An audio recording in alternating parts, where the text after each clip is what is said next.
Welcome back to Professor Layton and the Diabolical Box. I am returning to it, I suppose. There's not much else to say about it.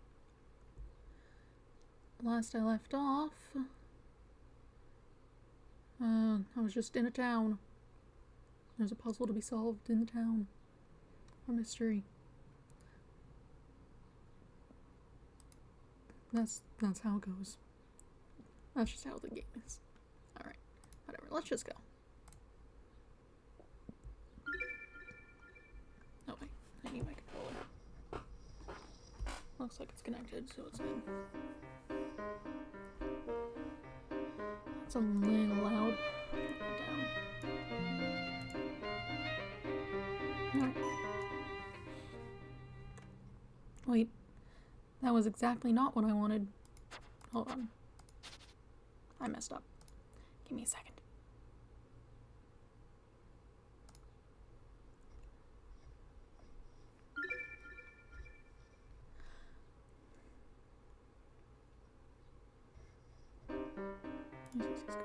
Continue is what we need.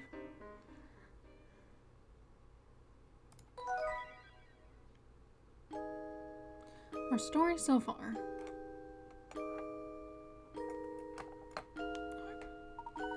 The Military Express has pulled into the quiet farming village of Dropstone.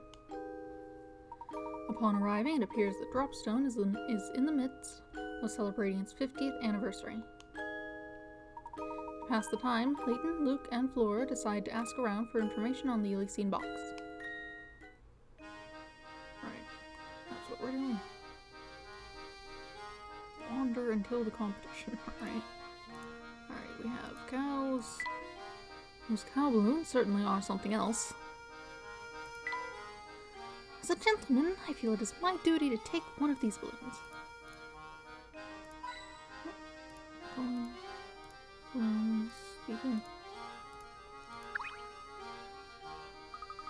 Aw, the competition still hasn't started. Okay, so this is where the competition is, but we have to hang out somewhere else until it happens, I suppose. What's it mean? I had hoped to ask a few questions at the town hall, but since it's closed, we'll have to give up on that. Weird. Something. Coin. Big house back there. Wow, a mansion in the woods. I sure wish I had one.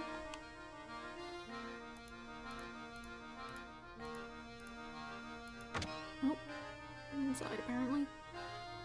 Kitty. This cat sculpture certainly is expressive. Yeah, he's a cute one. Oh, if you like cats, Professor, have I got a puzzle for you. Flipped cats. Okay.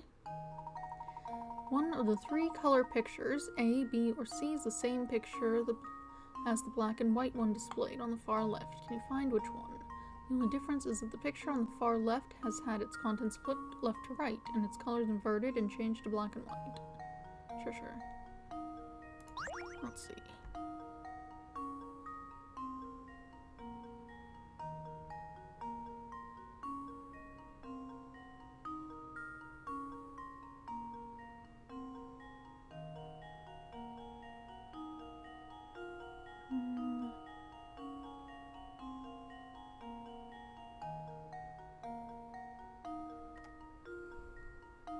Let's see.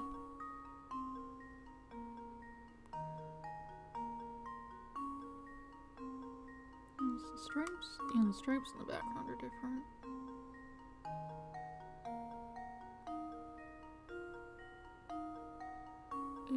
One of them is the same. Okay, so it's not this one. So what's different between these two?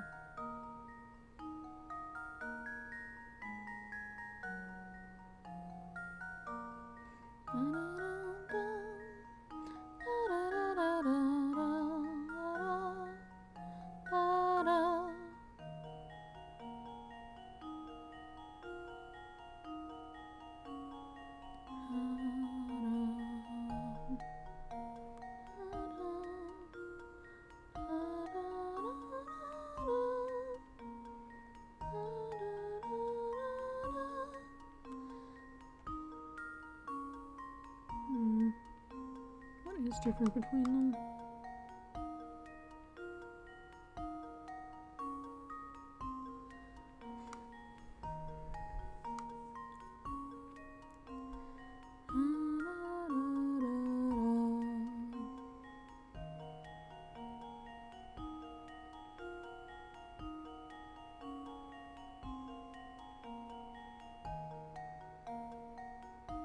I'm not actually seeing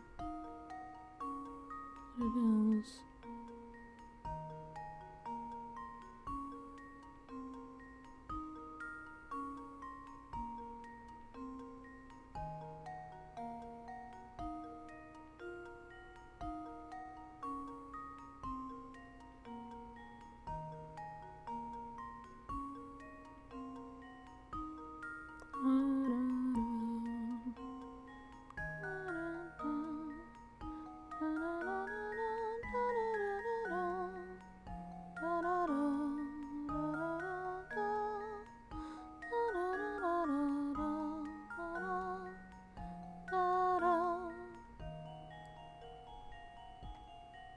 This is not interesting to do. This is why I'm thinking Professor Layton isn't good for this, but I should at least finish the game. Oh dear.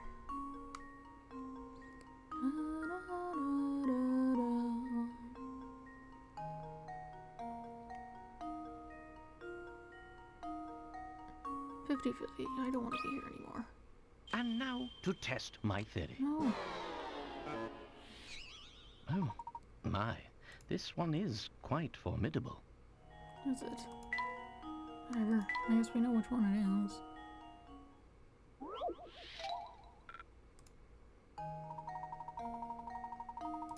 I have no idea what it's... what the Consider differences this are on the puzzle other one. solved. I just don't feel like leaving here. And there we have it.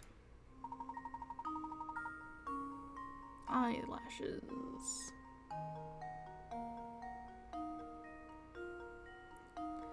Good eye. B is the picture you're looking for. The other two pictures are identical save for the cat's eyebrows in A and the background and the pattern of the lines in the background in C. Whatever. You always make it look so easy. What on earth is that? What are these? Aw, these are so cute. Taking your bones. This is quite the variety of paints.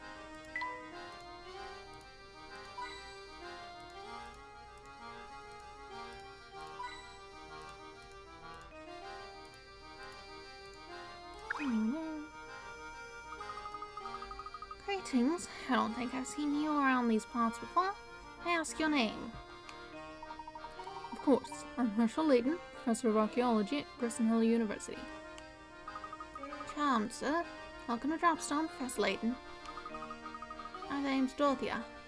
I am a maid at the service of the Anderson family. Tell me, what brings you to our humble village?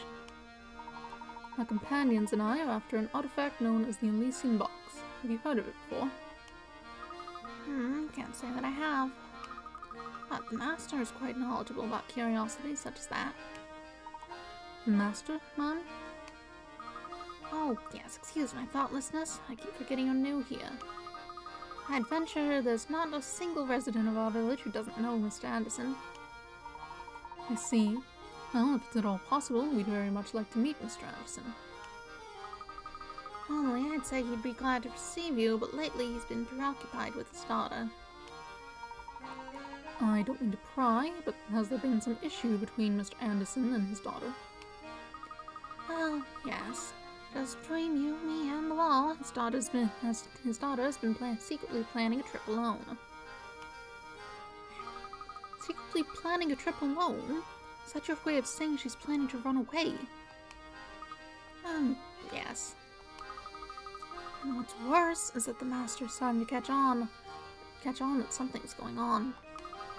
After much talk, we servants have decided to cheerfully see the Master's young daughter off. So you're in support of allowing this girl to go off on her own. Why is that? because the purpose of the trip is to fulfill the last request of the young lady's late grandmother. I see. May I inquire as to what that last request was? Well, I myself have only heard scraps of the story from other people, so I can't say much.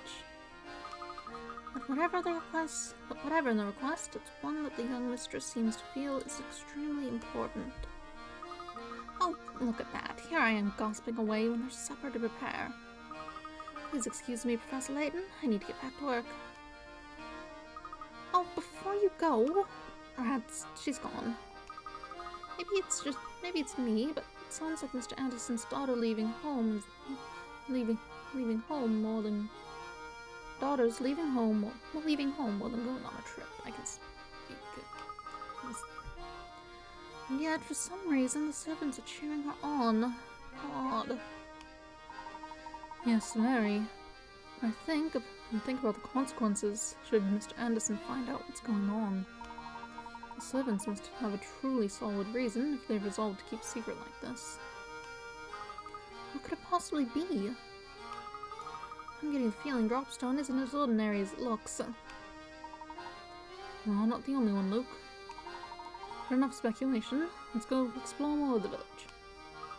Okay, Professor.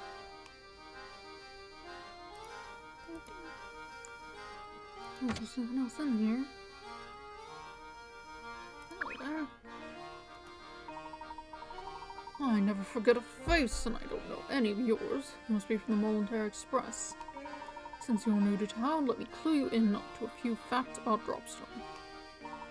I know you're interested, so don't act all bashful and reserved on my account.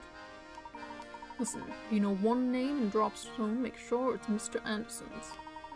Not only is the fellow swimming in money, he pretty much runs Dropstone. But he's a swell guy who treats everyone with respect. Even the mailman. That'd be me, by the way. I always say you can tell a lot about people by the way they treat their local mail carrier. Not even nice guys like him have troubles. I hear he spends all his time fretting about his daughter. Which reminds me, I just saw a pair of unusual characters head up towards Mr. Anderson's house. The two said they were police from London, but something about them seemed downright fishy. Two people, huh? You're referring to Inspector Chelney and his assistant. Chelney, you say? That sounds right. He said he had official police business. Said he needed to see Mr. Anderson. What possible connection could there be to Mr. Anderson in the Elysian box? Well, it seems that Mr. Anderson serves as the head of this community. It's only natural that he'd know about who and what passes through this area. He's a big fish, all right. You're right on the money about that.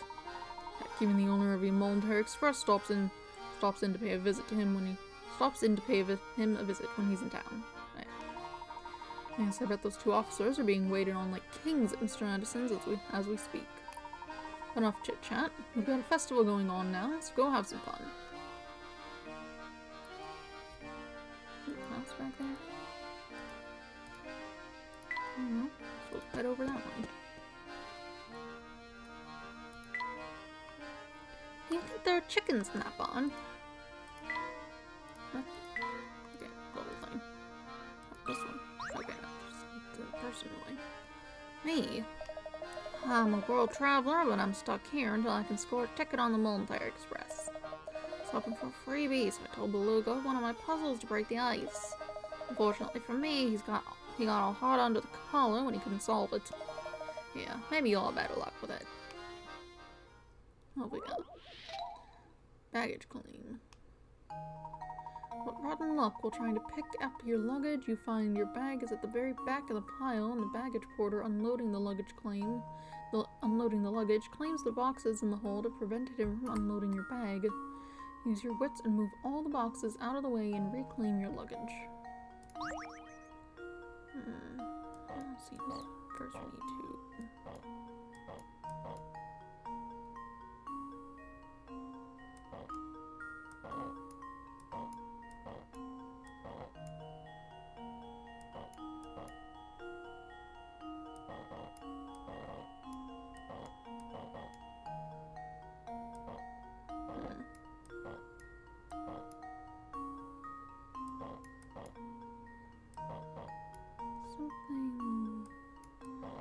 I shouldn't have put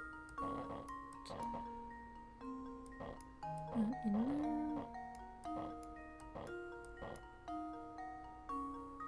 Now it's just stuck. Hmm.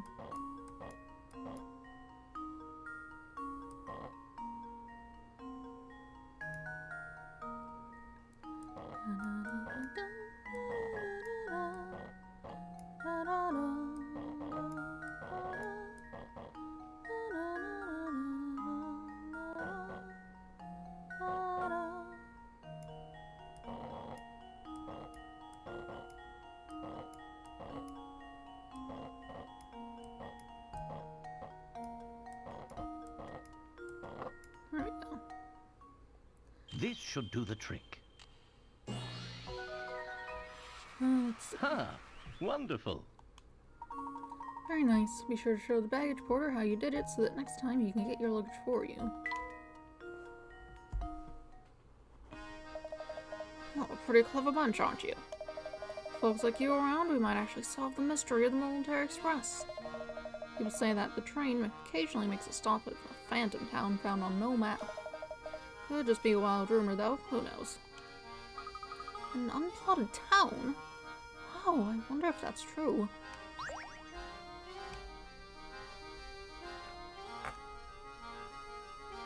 I can speak to you again.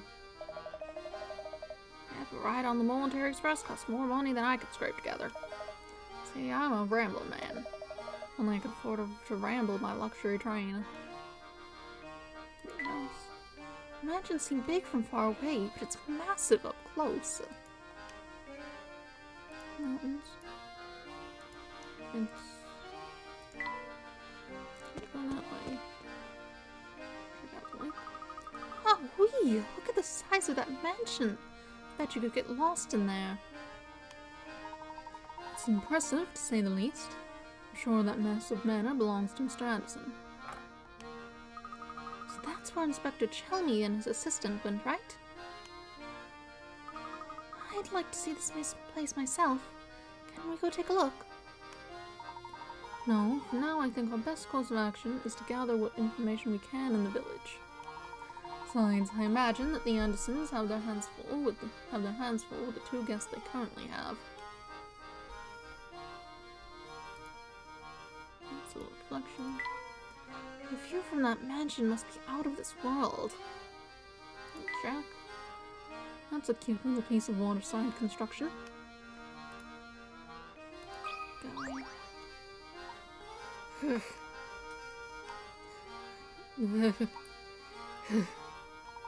That should do it. Good afternoon. What are you doing there, sir? Me, oh, I'm just doing a little fishing in this here lake. Sounds like a lot of work. Have you had much luck? Actually, that's a good question. Now that I think about it, how many have I managed to catch today? Okay, we need to count some fish. You've cast a large net out in the pond to catch some fish. Every part of the net is in the water except the two ends, which you're holding in your hands as shown below. The pond's surface is small, but it's actually wider underwater, so parts of your sunken net aren't visible from the surface. Assuming that there's no tears in the net and its rim is constructed of a single length of rope that ends on the shore, how many of the fish visible in the pond will you snare when you pull that net back up?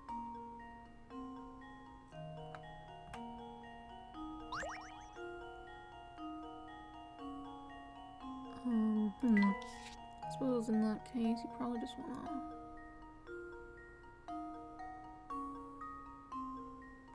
draw lines for the most obvious connections.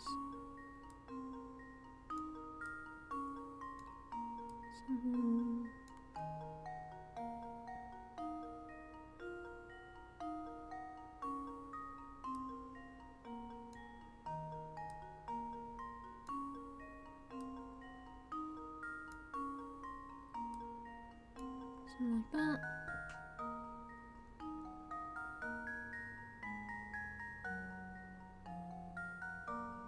So I guess you did that one.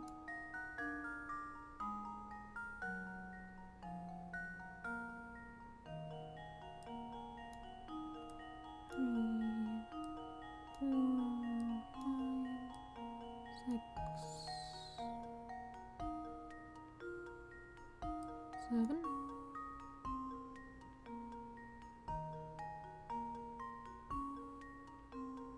Yeah, probably. That's not. Just leave it to me. Layton's apprentice strikes again. That's right. To solve this puzzle, you need to imagine how the unseen parts of the net connect, which should look something like the illustration above. As you can see, the net will catch a total of 7 fish.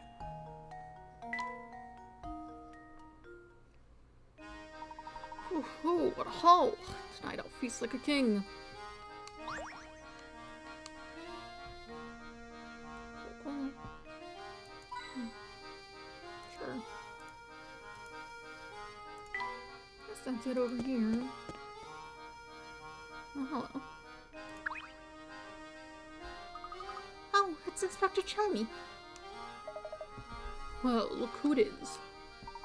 Hello, Inspector. Are you returning from the Anderson estate? Don't know where you get your information, Layton, but you're sly as a fox. As a matter of fact, I was just there. The servant said Mr. Anderson wasn't home.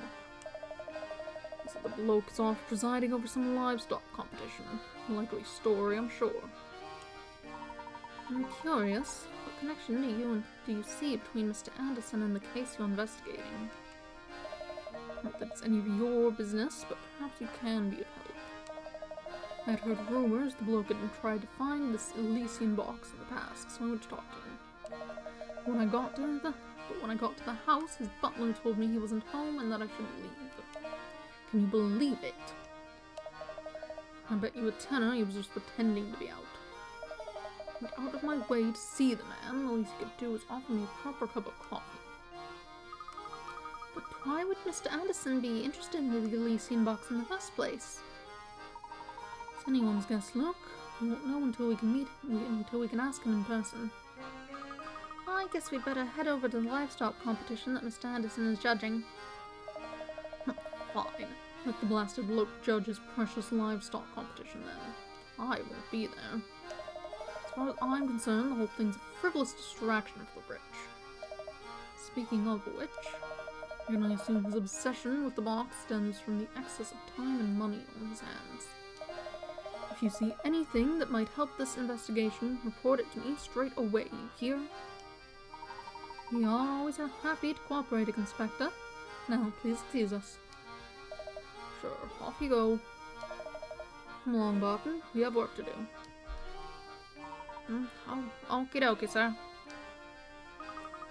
Right, we'd better hurry back to the competition grounds. Professor, Luke, and Flora decide to return to the site of the livestock competition. She's not part of any of this, also. Flora. It's like they forgot she was there. She's, like, barely said anything.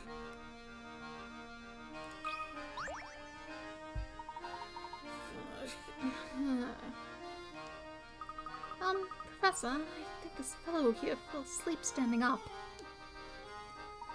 Judging by his uniform, he must be a security guard. Wonder how his employer feels about his nap. Somehow, never secure. Please confirm entry by solving this puzzle.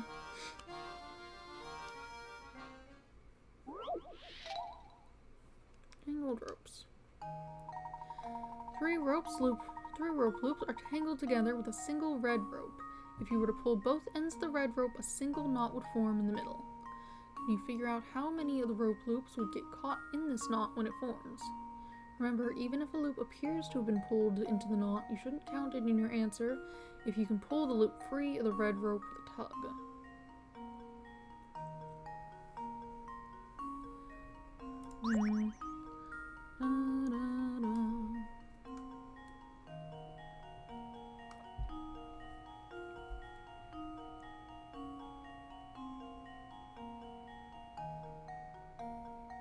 So if you pull this, that would end up here-ish, which I think would let that one come loose. It wouldn't be stuck in the knot itself. I guess this one's fine. Ignore it.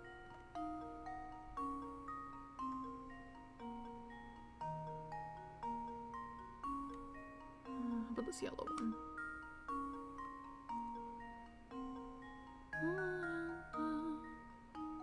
So it's wrapped around this and this part.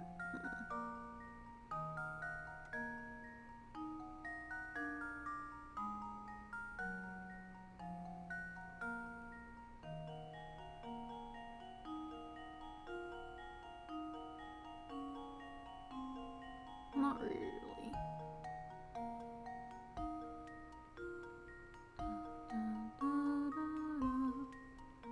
That's not really actually stuck, is it? That wouldn't get done either. How about the blue one?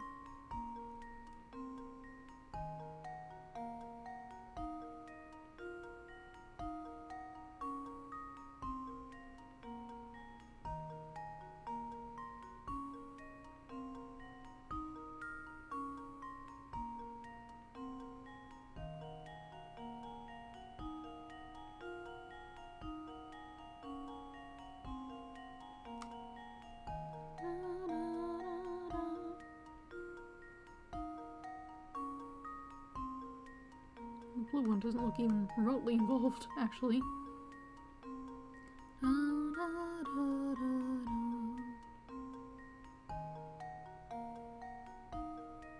any of them stuck?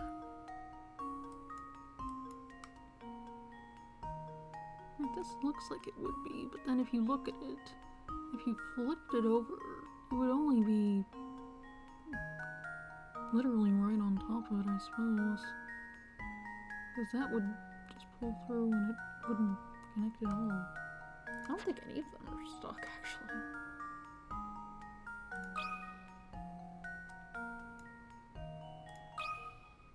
Consider this puzzle solved. Alright. A true gentleman leaves no puzzle unsolved. Good thinking. Not a single loop will become truly entangled in the knot that forms when you pull the red rope and form a knot. When you pull the red rope and form a knot, one loop will fall away and the other two will hang from the red rope free of the knot. Wonderful. Correct answer confirmed. Well done, sir. You must be some kind of mad puzzle genius to be able to talk about them in sleep. So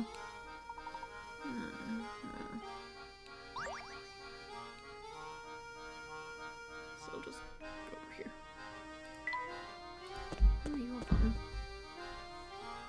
Mr. New is here. Honor. Oh boy, oh boy.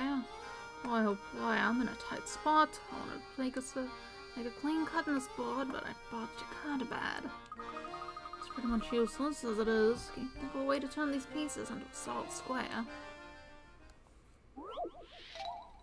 Board splitter 1. Here we have an oddly shaped board. Since this board is rather unwieldy as is, you've decided to cut it into 2 pieces and rejoin those pieces to form a square. Assuming you aren't allowed to flip either of the pieces over once the board is cut, where should you make the cut in order to achieve the above? It should just be... Alright, because then the 2 here, and that seems straightforward enough.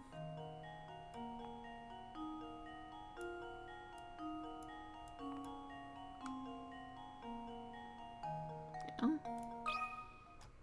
This should do the trick. Ha! Wonderful. Wonderful. Excellent. Easier than it looks, isn't it?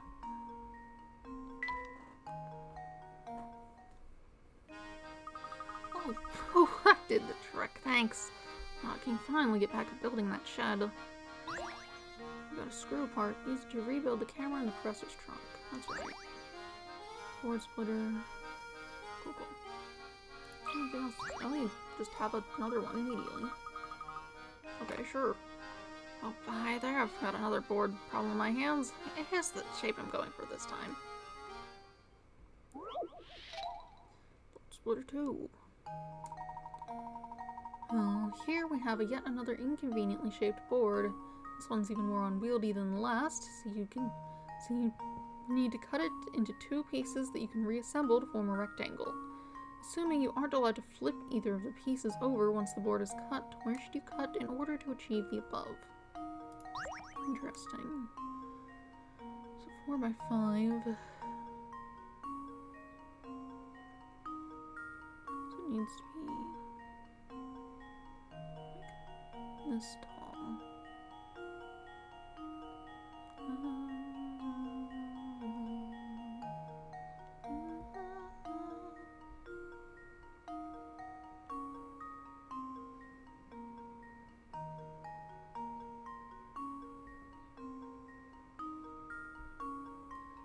5, so we need another one on the side. Let's see.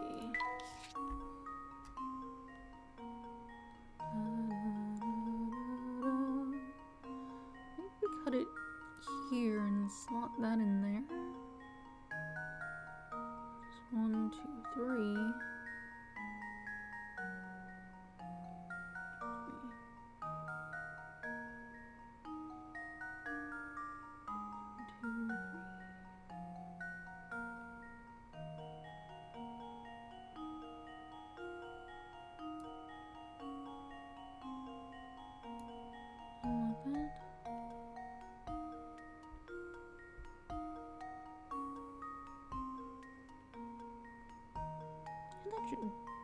That should do it.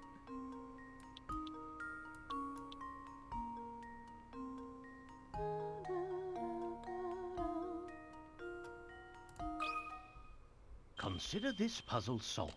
A true Simple. gentleman leaves no puzzle unsolved. Very nice. That was pretty fun, for sure. Yeah, really something else. Something amazing. I thought I'd have to scrap this board, but now I can use it to build my shed. Got a battery. Use it to rebuild the trunk in the professor's. Use to rebuild the camera in the professor's trunk. Okay. You don't have a third puzzle, do you? No. So they're great because you can just throw all your stuff in there willy-nilly and forget about it. Thanks so much for your help.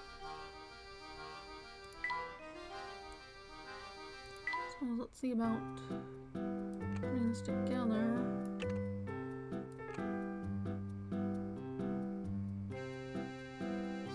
That does look like it connects. And that probably goes with this thing.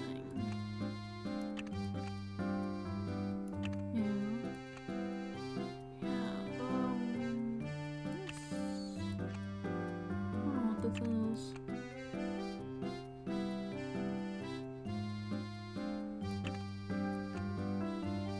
That has to go like that.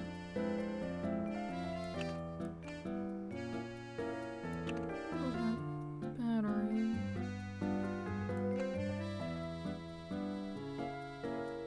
This might not go here. What is it? It's not quite match up, does it?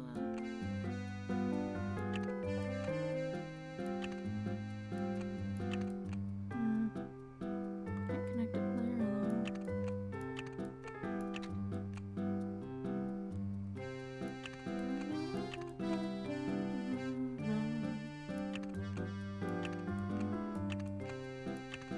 Well, that works, sort of. If this were... Maybe. Guess I have to look at the other parts we get. A glove, hamster, and key set. Arrange items to make the hamster walk as far as possible. Tracks the hamster if he's within 3 spaces of it. Hamster. And we'll go to the house and then.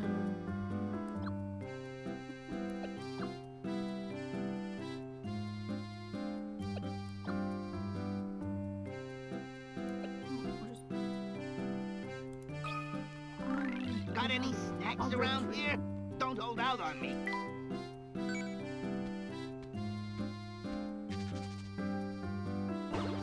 Hooray. Maybe go faster, actually.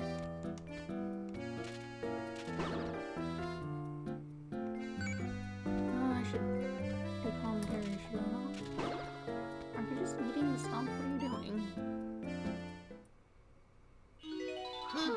I'm gonna feel this tomorrow for sure. Went from 5 to 4. Great.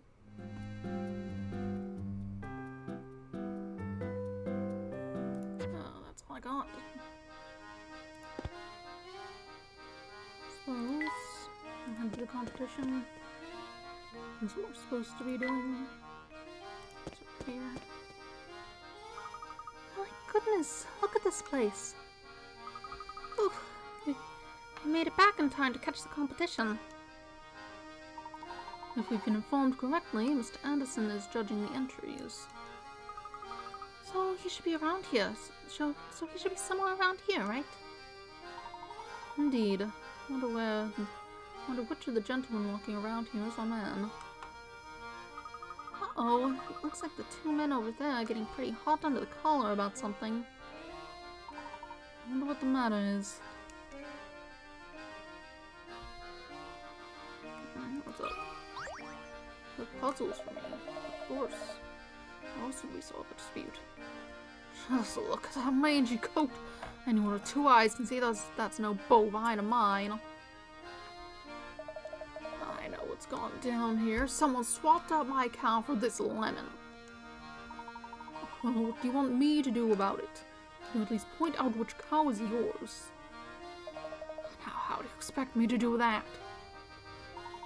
Oh, brother, this is going to get ugly. What seems to be the problem, sis? This fellow here seems convinced someone swapped out his prize cow for another. I'm telling you, that ain't no cow of mine. My girl was perfect from horns to tail. See what I mean? There's just no reasoning with him. Can't start the contest with him carrying on, but I don't know how we can clear up the situation. I'll take care of this. I bet the cows would know if any monkey business went on. Of course. Why didn't I think of that myself? I'll leave this one to you, Luke. Excuse me, miss. Can you help us out here? I see. Did you find out anything of use? I sure did. If I had to sum up our conversation, it'd go something like this. Misinformation. Fun. 5 cows are grazing at the festival. 2 of them are true moo cows, a breed that only tells the truth. The other 3 are no-way cows, a different variety that always lies. Using the following statements from each cow, mark all the no-way cows. Tap a letter to mark the cow below it. D is no way, I promise. Oh no, C isn't a true moo cow. A ain't a no-way cow, no way. E's a no way if I ever seen one. B's definitely not a true moo. So 3 are lying, 2 are telling the truth.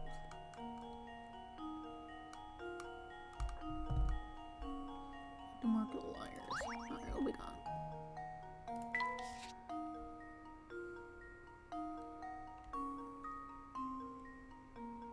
We're all talking about different things. Interesting. Just have to pull out the numbers, I suppose.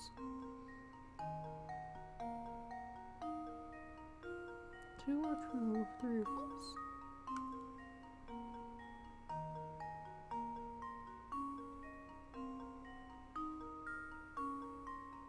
So if we were to take A's statement as true, and D's statement would be false, which would make E's statement also true. Which could work. If we were to take that as false, but then if you were lying, then that wouldn't work.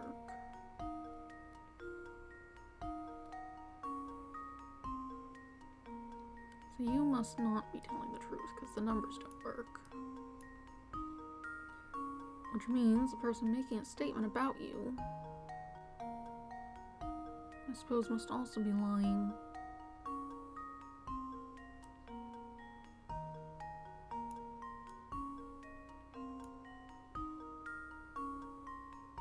And who's saying something about you? which would be accurate in this. We took you as true. You're saying that. And how does yours stack up? Sure. Those numbers work. Everything seems to work out.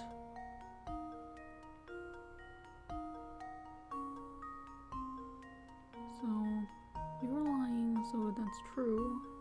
And because of that, if that's true, you're saying that's bad, which does work because if you're saying that and it's false, and you're saying that's false, and that would connect with that, yes. So there's the top three.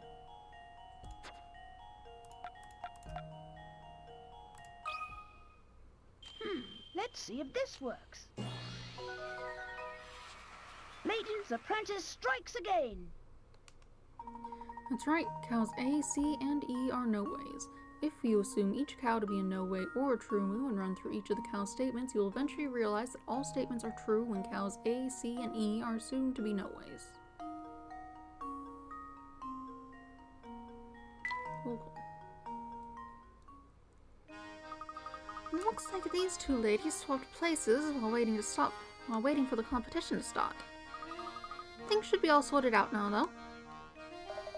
Oh, you betcha. Look at that bill, that lustrous coat, that soulful gaze. That's my cow, no doubt. So everything's okay by you? Better than okay, kid. With my darling back, I'm shooing for that blue ribbon. Thanks. Well, okay, you sure have a way with animals. Oh, it's nothing really. Look over here, you two. I'm about to announce the winner. The winner of this year's Dropstone Dairy Crown is...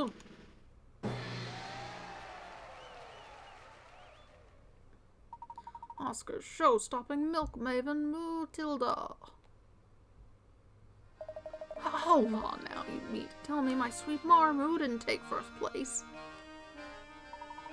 Too bad you swapped your cow back, Clever. If you'd kept quiet, you'd be the winner, eh? I was robbed. The competition must have been rigged, I tell you. To think he went through all that trouble to get his cow back, then ended up losing because of it.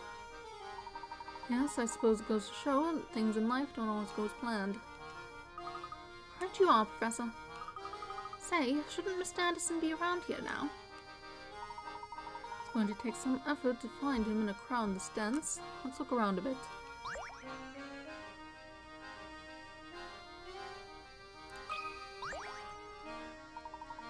You ever heard the old saying, the clothes make the man? Well, from the look of your duds, I'd say you got your act together. Let's try this puzzle on for size.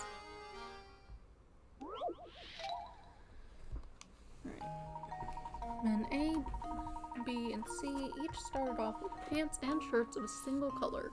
A wore red, B wore blue, and C wore white. When they were blindfolded and swapped items of clothing. Then they were blindfolded and swapped items of clothing. After that, they took off their blindfolds. Here's what they said. No one's shirts and pants match. It looks like C is the only one of us who didn't keep any of his original clothes. I don't know if I like these red pants.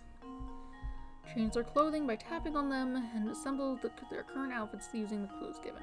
Straightforward enough. Got red pants. Oh, I see. You don't have to swap them, I see. Whatever.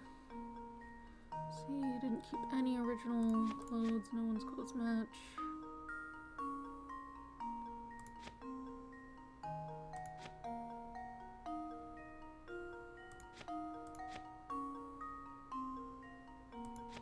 I suppose you'd have this, and then...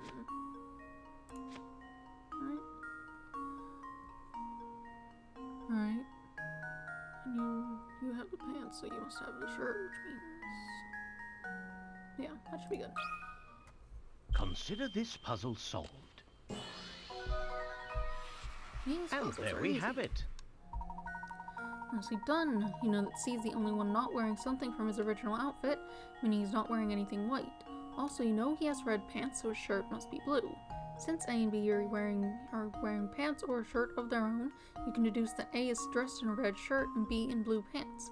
With all that settled, all you have to do is place your remaining white items in the right places, and your puzzle is solved.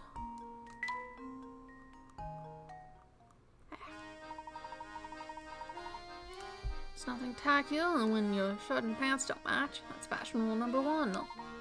Well, rule number 2. No one can pull off sequins.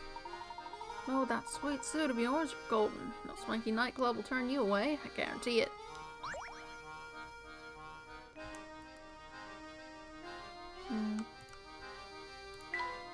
Mr. Anderson. Oh, I guess we never did manage to meet Mr. Anderson, did we? I figured he'd wandered away. Yes, what a pity. I had a feeling he'd provide us with a lead on the Elysian box. Hey, fellow sweet, never met before, have we? I heard you chatting about Mr. Anderson. Thought to myself, hey, I can help. Here, I'll point him out. Who's Mr. Anderson? I just saw Mr. Anderson around here a minute ago. He shouldn't be too out of spot with that little beard and hat.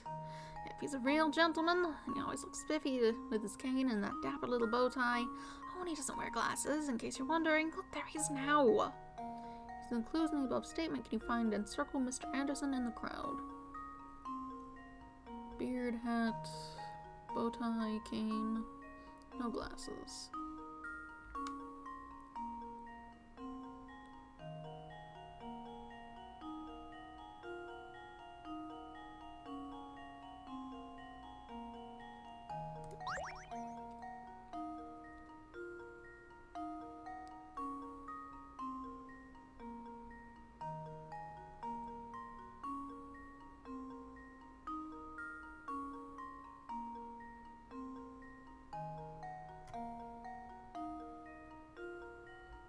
Okay.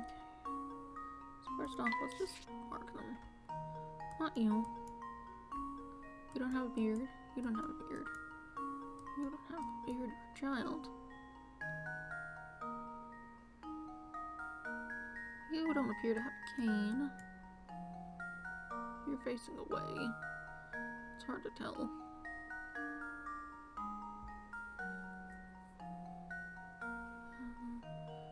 No bow tie on you.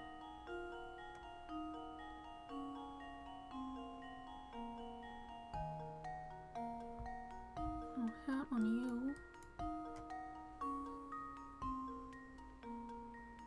I suppose I don't see a cane, so we'll assume that since one isn't visible. Oh, circle. This guy. You have a. I'm trying to look. Okay, yes, bow tie is right. Look at it. And now to test my theory. No. Maybe it is a short Well, guy. I suppose that's one possibility eliminated. Well, what's wrong with it? Let's look.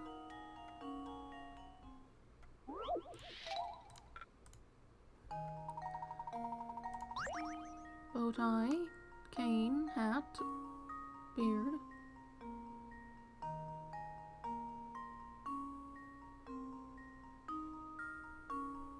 Is that not a cane? Is it something else? That might be a flower, actually, looking at it closer. These sprites are kind of low res. They make it hard to tell. I don't see a bow tie on that one, so I suppose it could be this guy. I don't see a cane, but... or a beard, or a bow tie. That's a problem, this guy's facing away.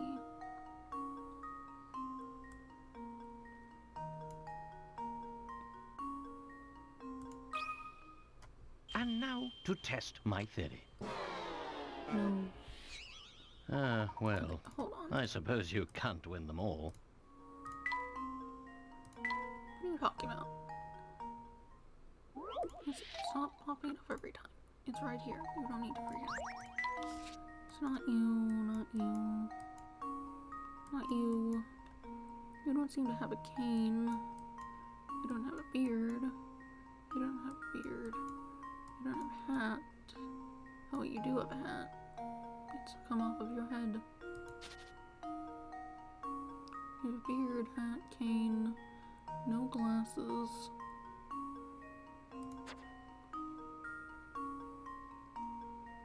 No one's wearing glasses, really. Hat, beard, cane, bow tie. I don't see glasses.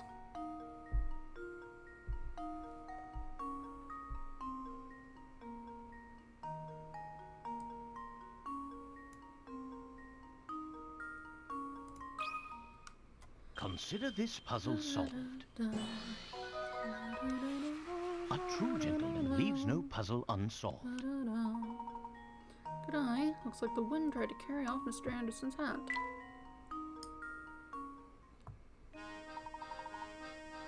Good day, sir. Might you be Mr. Anderson? Oh, one and only my friend, and whom do I have the pleasure to be speaking with? My name is Layton. My friends and I have come to this fine town in search of the Elysian box. I thought a man of influence such as yourself might be able to offer us some direction.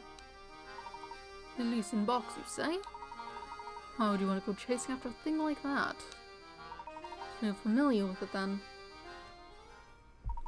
Familiar? No, but I do believe my dear mother once searched after the very box you speak of. Interesting. Please elaborate. Oh well, my birth mother died when I was very young. The mother I speak of is actually my mother-in-law, Sophia. Sophia, I can speak. She founded this village way back when. A kind soul I never met.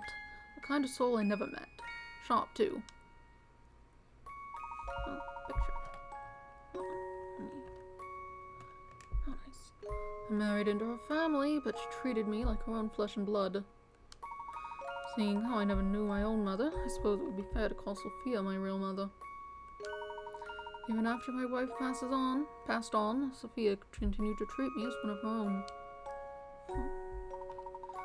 Mother Sophia looked high and low for that box, but she never did find what she was looking for.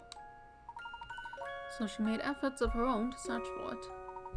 Fascinating. Tell me, where might Sophia be now? She left us last year. On her last day, she spent a lot of time holed up in her room, writing. Sadly, I never found out why she was so intent on getting her hands on that box. I see. I'm sorry for your loss. Thank you. Well, my mother may have had knowledge of the subject, but she's gone now. Now you know as much as I do. I regret that I couldn't be of more help to you, sir. Not at all, Mr. Anderson. I've learned a great deal from our conversation. You have my thanks. Oh, one thing before you go, Mr. Layton.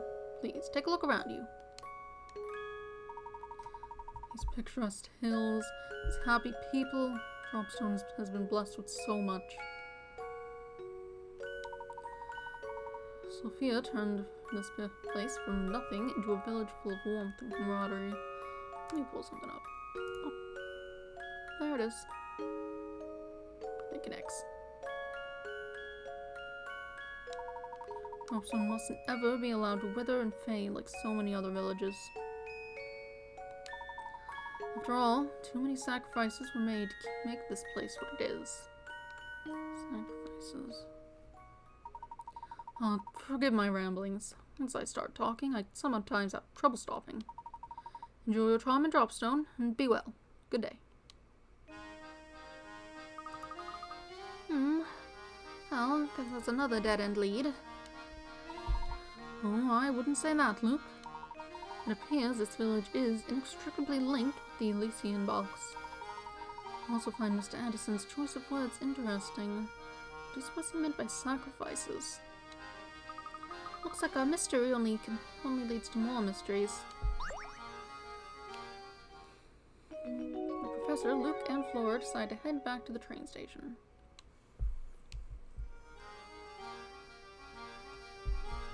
There's lots of people here. Mr. Anderson's a real upstanding fellow. He made this village a place I'm glad to call home. Yeah, I'm pretty much the slickest dresser in all of Dropzone. See this hat? No one else can pull off a look this edgy. What a backwards paperboy cap. Whatever. People here. Oh dear, the train's scheduled to depart any minute now and she's still not here. When's effort will be for naught if she misses her ride out. Oh my. Maybe women just need more time to get ready for things like this. Oh, why must she make me worry? Who are you waiting for? It's none of your business. We haven't told the master about what we're doing. Luke, perhaps we should leave him be. Sometimes it's best not to barge into the affairs of others. Well, if he doesn't want us to comment, then maybe he shouldn't be thinking out loud.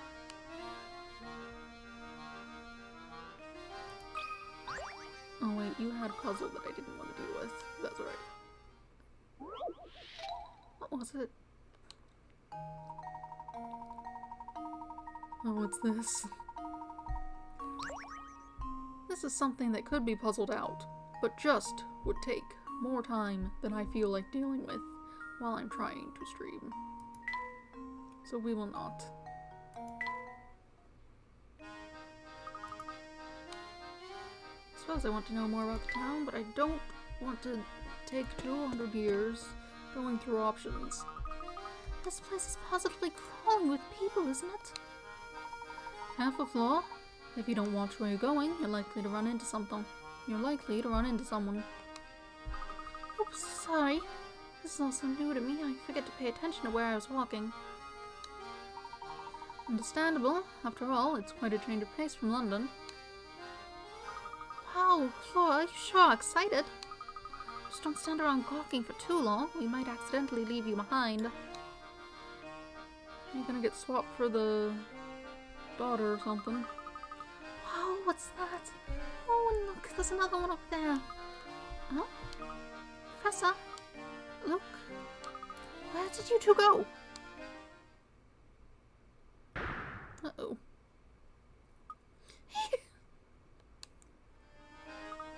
Oh no! Professor, Flora's gone! Oh dear. We must have gotten separated in the crowd back there. Let's retrace our steps. It's going to be awfully hard to find her with all these people about. Where could that girl have gone off to? Flora, where did you run off to?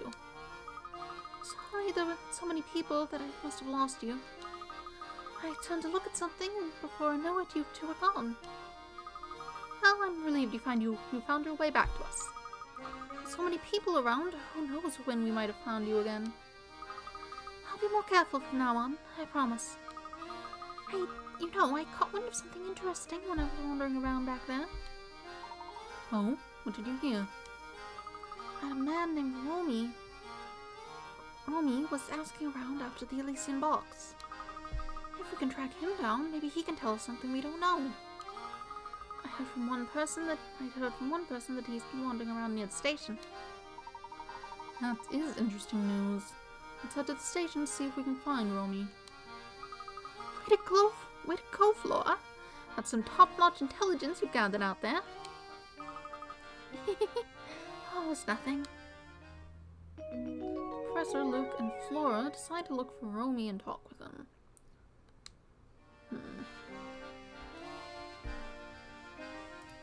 Swapped? How would they be playing along with it? I suppose it's under the impression that once she's out of there, the ruse can be revealed, and Flora can just leave. Unless I've misunderstood what might be happening. But that clearly indicates, the shadowy hands clearly indicate something. Perhaps that guy who, in disguise as Professor Chelmy, or not Professor, Inspector, is what he is. That swamp before? Maybe. Eeny, meeny, miny, mo. Gosh, I just can't decide. Oh, hi there. Do you, need something or something? You're currently in search of an item known as the Elysian Box. Does that name ring any bells? Elysian box? Nope, never heard of it. I do know a great puzzle about a box. Check it out. Number 46, odd shape out. You have a box as shown below. Using the white cubes as standard units, the box is 2 cubes wide by 3 cubes long by 2 cubes tall. 2 white cubes are permanently attached to the floor of the box. Now, of the 4 shapes A through D shown below, 3 of them can be placed together in the box to fill to the top with no gaps.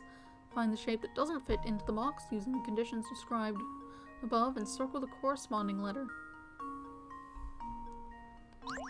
Straightforward enough.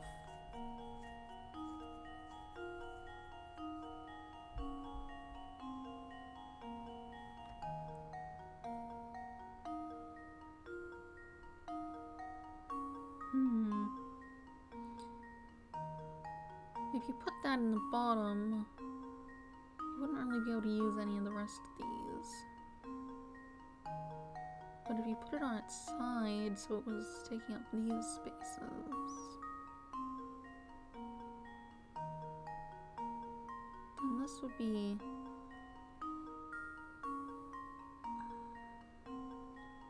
left, but you could put a corner in there, and then another corner, right?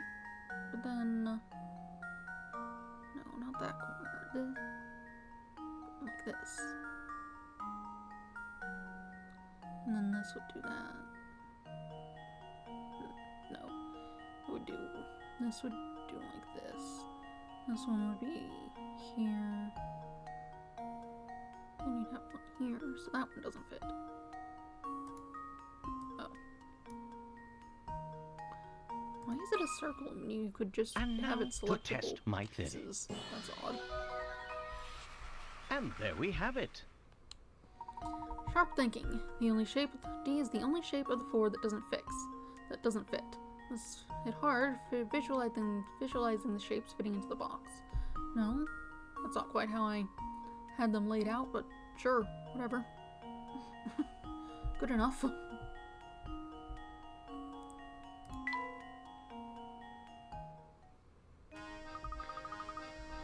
Holy moly, you must be some kind of puzzle genius. Oh, right, what did you want to know again? I was wondering if you might know anything about the Elysian Box. Let's see. Nope, I've got no clue at all. If I were you, I'd try asking someone else. I see.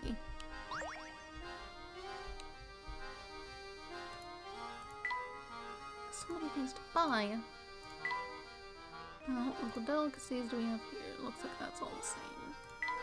Dialogue. Toward the train station. It's back here, I believe. Hello there. This whole festival being put on by the Andersons, the wealthiest family in the village. As you're new here, let me dish for a moment. Have you seen their place at the north end of town? Just turns your eyes green with envy. Well, Mr. Anderson has a young daughter who's grown up to become quite a beautiful young lady. Yes, her name is Katya, and she's the unusual combination of beautiful and sweet. Plus, I hear she's very respectful towards her father, like most youngsters. Oh, kids these days, the only thing they love more than sassing their parents are those oversized pants. Oh, sorry, I do believe I've gone on rant. Did you need something from me? Actually, yes. Tell me, madam. Have you ever heard of a rare antique known as the Elysian Box? It's a new name to me. I can't help you at all, so you leave me alone now. Oh, but you know, you did just remind me of a gem of puzzle I know that concerns a box.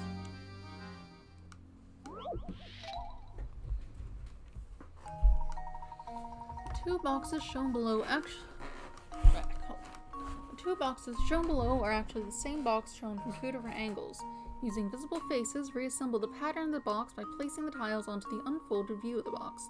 Don't forget each tile needs to go in the correct square facing the correct direction.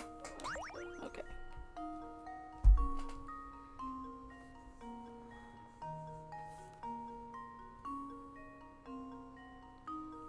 Alright, so here's a spade.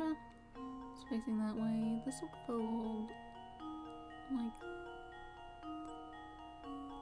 up, and then this one will fold in, so that one would be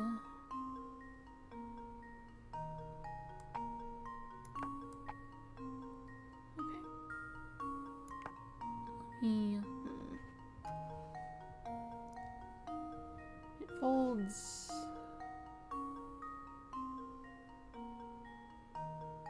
like this. And then like this. So then it needs to be like this, I believe. Let's see.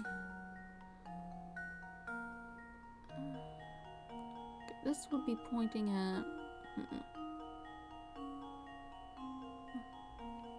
not sure. Okay, but this is pointing toward this little guy, which would be a little bit on the opposite side from this, which would be this one. It's facing toward, so it would be like this, I believe.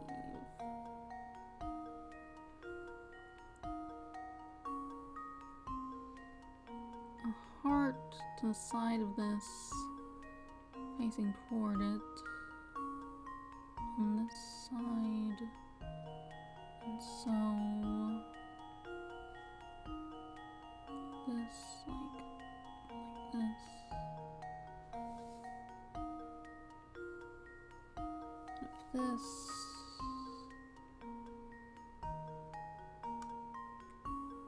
yeah, so then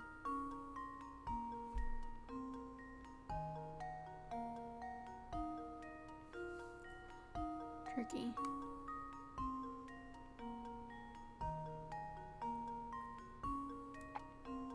And further note, I think this might just be here.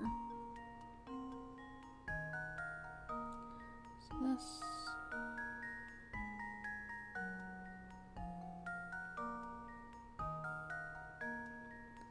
I'm like moving my hand trying to figure out how the faces would be. Fold it.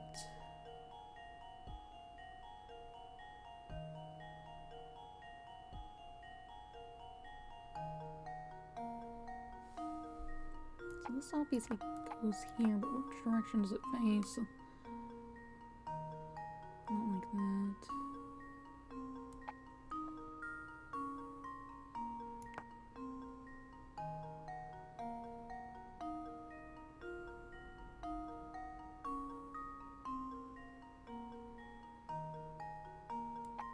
Like this.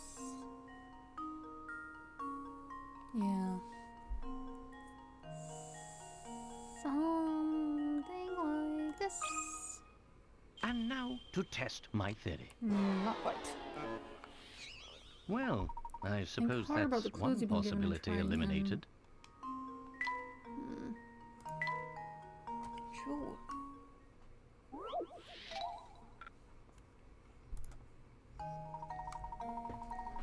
Let me see. At least it's left them where I put them. That should help.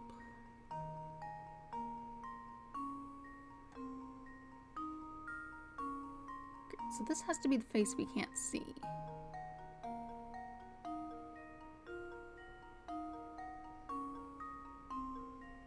A circle, which is why it's a circle, because it doesn't matter what direction it's facing.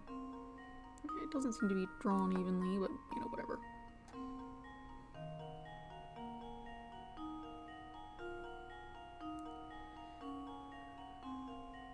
This should face this from here.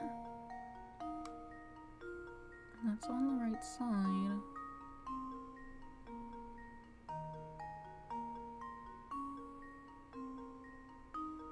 This should be right as well.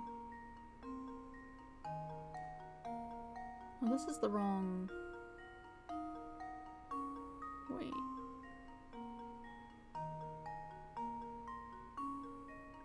Okay, so... if this is here... and this is here...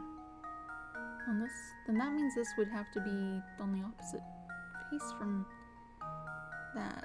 Yeah, no, I mixed these up, I suppose, is what's happened here. But then it's not pointing at it. It has to be...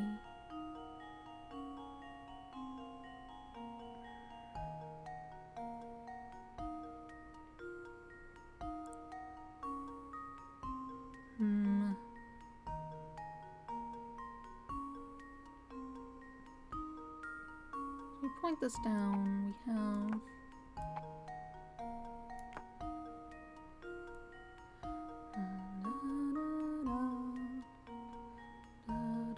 So this will be on the bottom, and then pointing up toward... This will be pointing to the side, yes. Then this isn't pointing at this. Where is this one? Turn to the side, you... No, it would be, but then if we...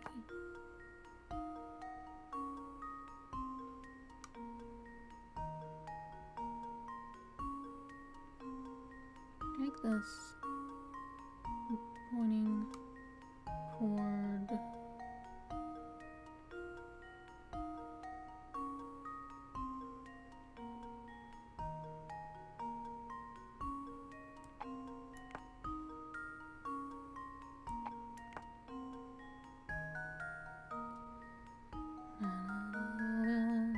I think that should be it.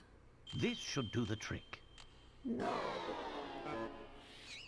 Well, I suppose that's one possibility eliminated. What did I do? You don't need to pop this up every time I get it.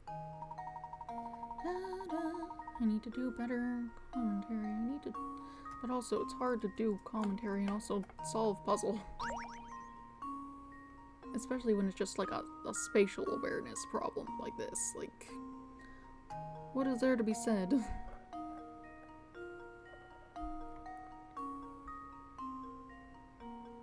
I guess that wouldn't be... How does one... What's on the side of it? It would be these two. And that would have to be this one.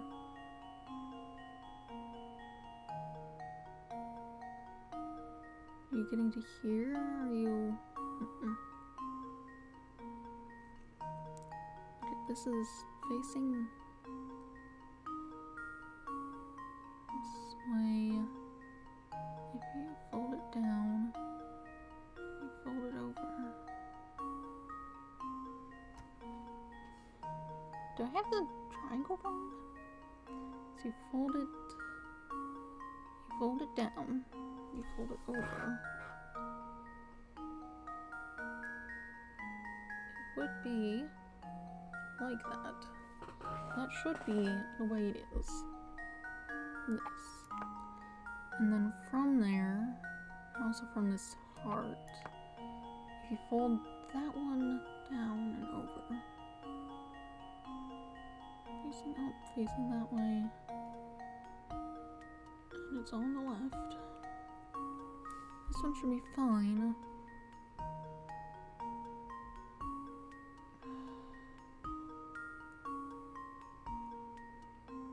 From here,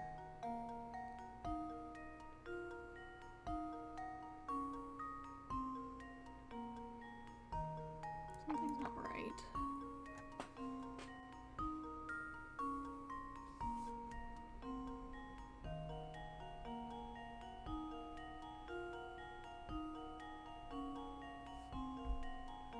This is facing the wrong way.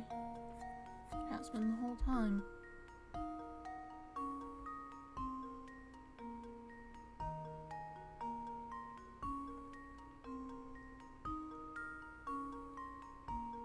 Which means this is predicated on something inaccurate.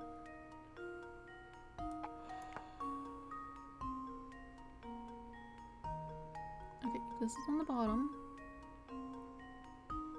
No, it's not, because... Actually, that should... This should do the trick.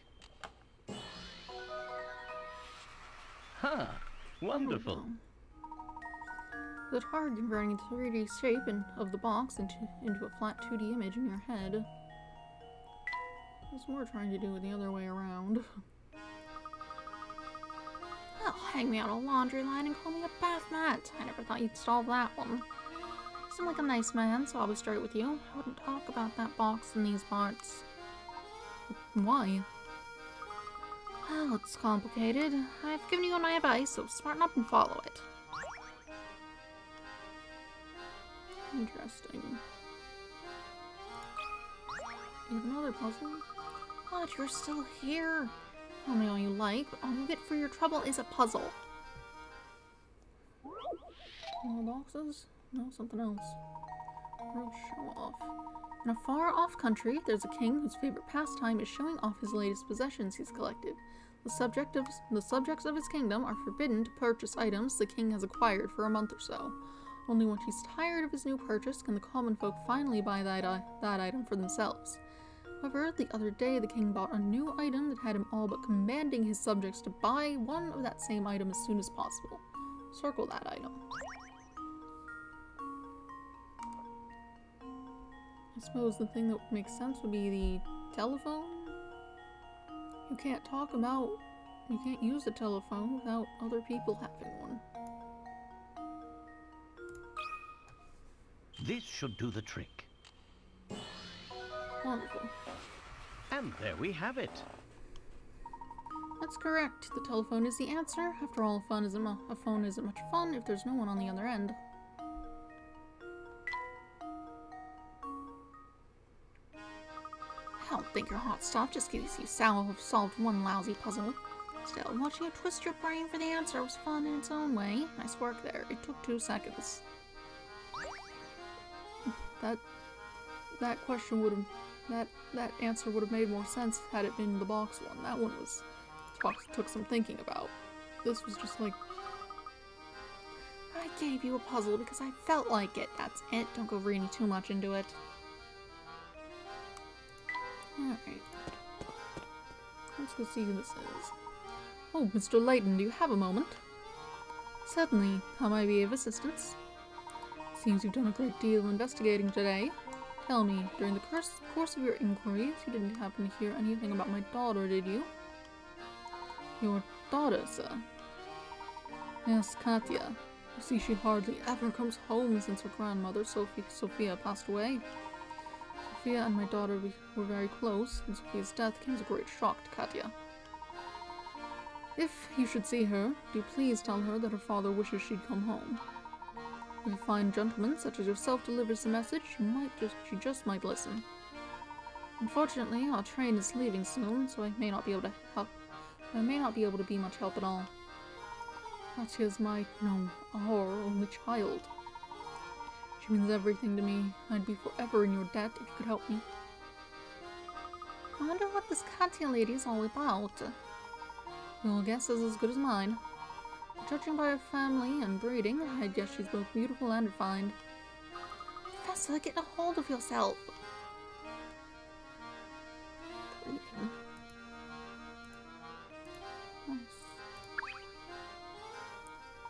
I heard that you've been inquiring around the village about an antique known as the Elysian box. Oh, yeah, that thing. Folks say that freaky box kills whoever managed to pry its lid open. I just found out about it during the course of my travels. That box isn't what I'm really after. Oh, then, if I may be so bold as to ask, what are you looking for, sir? A phantom town that's nowhere to be found on any map. A place only the chosen may visit. The only way in, I hear, is on the Moltaire Express. That train and its many mysteries have been the subject of my research for years. From what I can tell, this artifact you're after, this Elysian box, is also tied to that town. Wow! So when can we set out for it? How do we get there? Yeah, that's the detail I haven't been down yet. Maybe you whisper a word while inside the train and then whoosh, the track goes in a new direction. Anyhow, it's probably something like that. I'll just have to keep searching until I find a way in. Interesting. Thank you for your time. Professor, did you hear that? I think we finally got a new lead on the Elysian box. It's a bit early to celebrate, but it looks like our journey on the Momentary Express isn't over yet. Alright, you two, let's start making our way back to the station. Okay, Professor.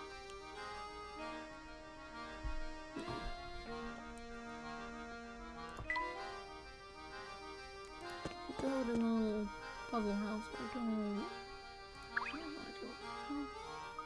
I wonder if the artist who did the drawing ever noticed the mistake.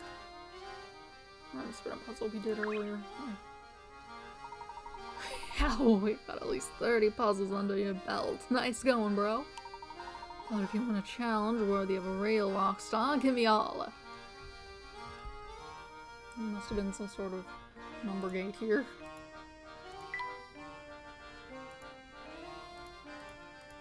Oh, I see.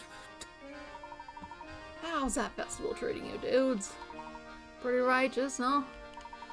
This train isn't ready to move quite yet, so I wait and I'll play this sweet puzzle on you. Sammy's necklace. Sammy has 8 chains with 7 links each. He wants to connect all these chains to make a totally awesome necklace that's a single loop. The jeweler says he can open and close a single link for $2. As shown below, Sammy could open an end of each of the 8 chains to make one long necklace that's a single loop. However, that would cost $16. And the truth is, there's a cheaper way to get the same results. Using the cheapest method possible, how much will it cost to make Sammy's necklace?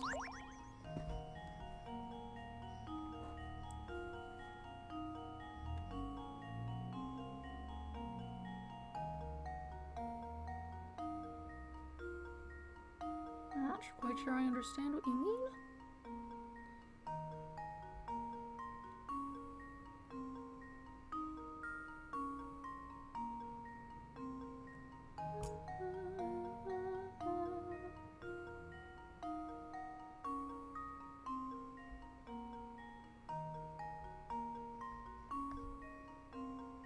I'm not sure what it means by that.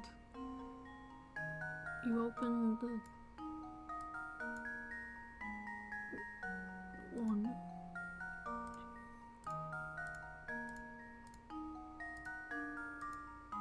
Right, then...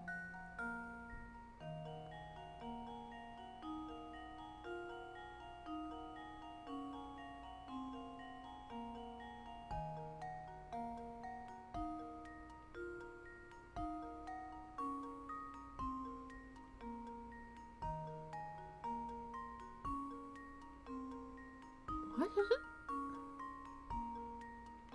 I must be fully misunderstanding something.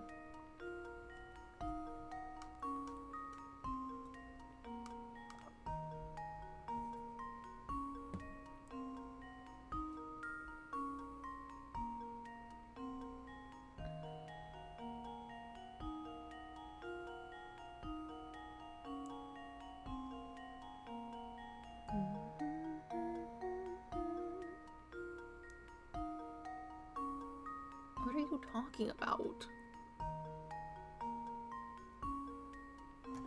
Just like trying to figure out what it means.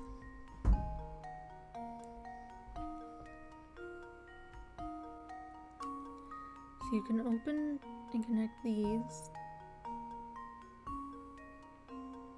for $1. I mean, I suppose the idea would be to connect multiple things to the same one, but that wouldn't then make a loop, would it? Unless you just want some bits hanging loose, but that doesn't seem to be what you mean. Whatever, I have coins. What on earth are you talking about? What is even... The number of links in each small chain is a crucial clue that will help you solve the puzzle. Is that so?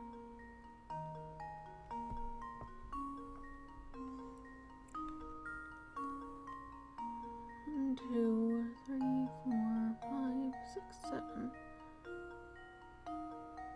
It says they have 7, I suppose.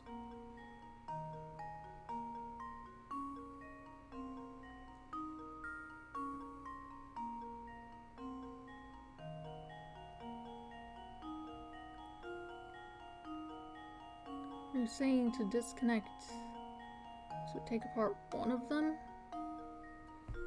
and use them to put it together? We took that apart and took like 1, 2, 3, 4, 5, 6, 7. I suppose that's what you're saying. I guess that's an option.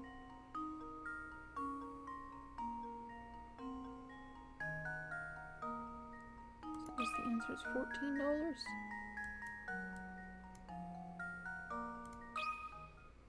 $14. This should do the trick.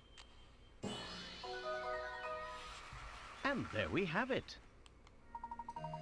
Take one of Sammy's 7 link chains to break each link apart and use them to connect the remaining chains together. You can see this method illustrated here. Right. If Sammy uses this method, he can get the necklace of his dreams for only $14. That's only like $2 less, but okay. Voluntary Express is back in business, baby. Get ready to ride, folks. Hey, you guys better hurry back to your seats because this train is ready to rock.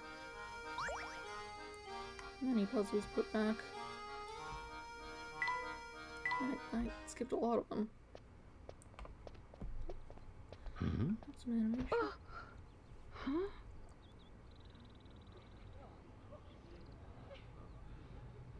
Thank you so much.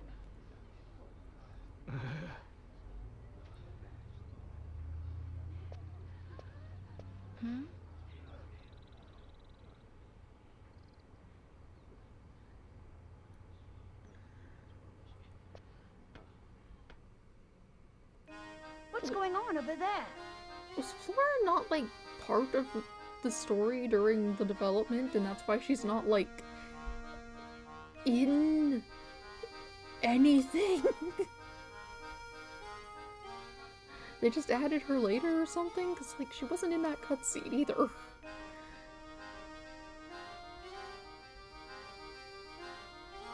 Very odd. I guess she hasn't been swapped with the whoever that was, the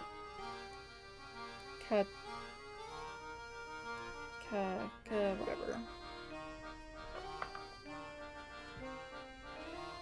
I believe we may have stumbled upon Mr. Anderson's dear daughter. That's one heck of a send-off. Considering the size of the party, I doubt she's just going on holiday.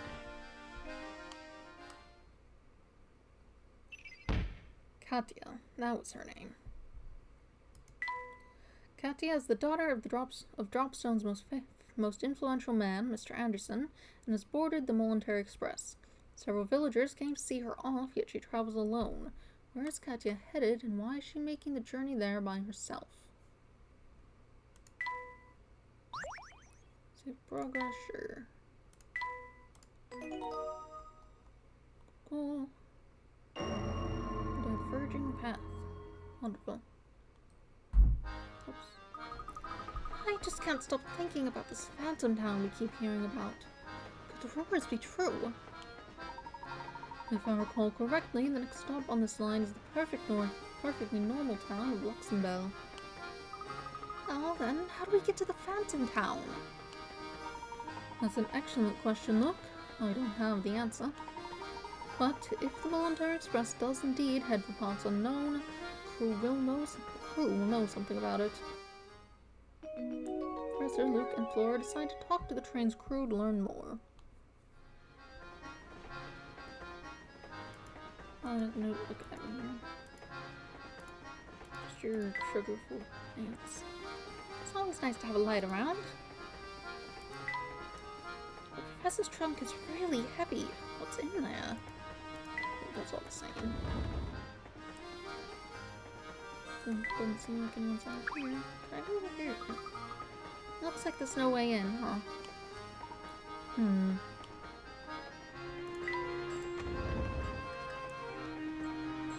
Someone in here?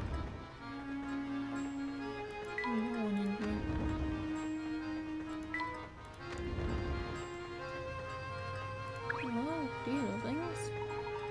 Beg your pardon, sir, but we're not open for business at the moment. Do visit us later. Oh, really closed? As you see on the way to Luxembourg, there's a long, unlit tunnel we have to pass through. While in the tunnel, none of the scenic views of our restaurant full for its patrons will be visible. I believe it is Mr. Beluga's wish that all patrons be able to enjoy the scenery while they dine. Hence our temporary suspension service. Oh, talk about a classy operation. Mr. Beluga's really thought of everything, hasn't he? Cook. You know things. We have your hamster. How's my little guy doing? I knew it'd be tough without him around, but I didn't realize how lonely I'd get. Is he happy? Don't you worry, he's doing great. He'll be fit as a fiddle before you know it. That's real good to hear. Don't let me down now, okay? I'm actually about to close up the kitchen and take a break until we get to Luxembourg. Most of the train shuts down for this leg of the trip, so you might as well go rest in your room. You not like asking any of them?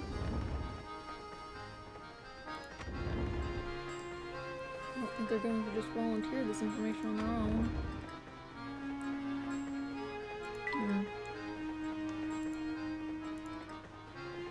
Looks like she's not in here. Everyone's left. Where are they? Did they get left behind? You're still here, but you're just reading the puzzles you missed. Whatever. You know anything? Finally, it's time to get down to business. It's been forever since I got to do some real work. What do you mean? Didn't you just finish repairing the train? Sorta, but before I can get back, I gotta do. Whoops. That mean nothing. Things are good. That's not suspicious at all.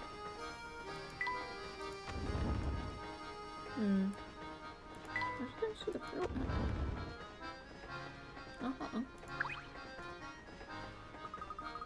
Good day, sir. The name's Conrad. I'm a student from the village of Dropstone. I'm heading to Luxembourg, so for a while it seems, at least, it seems we'll be traveling together. Say, have you heard about that long tunnel on the way to Luxembourg? When the train passes through it, every light on board goes dark. Stranger still, once the train nears the tunnel, all access to the deluxe car is cut off. Just imagine the kind of monkey business some passengers get up to under the cover of dark. Something very strange must be going on if they're cutting off all access to the deluxe suites. And all the lights. That seems like a bigger deal. Of course, that makes perfect sense. Why didn't I see it before? Luke, I think I've figured things out. Quick, you two, to the deluxe suites. Right behind you. Professor, Luke, and Flora decide to visit the deluxe car. You got anything else to say? Ugh. Suddenly, I'm just beat. Something about riding on a train that makes me sleepy.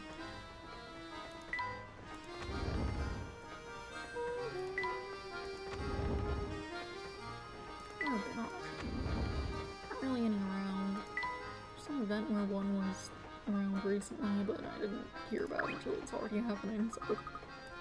Here we are at the deluxe car. Something's written on that sign at the door. Actually, it appears to be a puzzle of some sort. I have a hunch that if we can solve the puzzle, we can gain access to the car.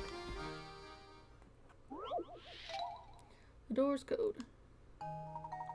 In order to pass through this door, Luke and Layton must arrange the symbols according to the following rules. The star must be next to the moon. The X must be second from the top. The circle must be somewhere above the diamond. The moon must be located 2 places below the diamond. Give it a shot. If you have to be second from the top, let's just stick you up there. Star must be next to the moon, and the moon must be located 2 places below the diamond. The diamond... somewhere above the diamond, 2 places below the diamond, next to the moon.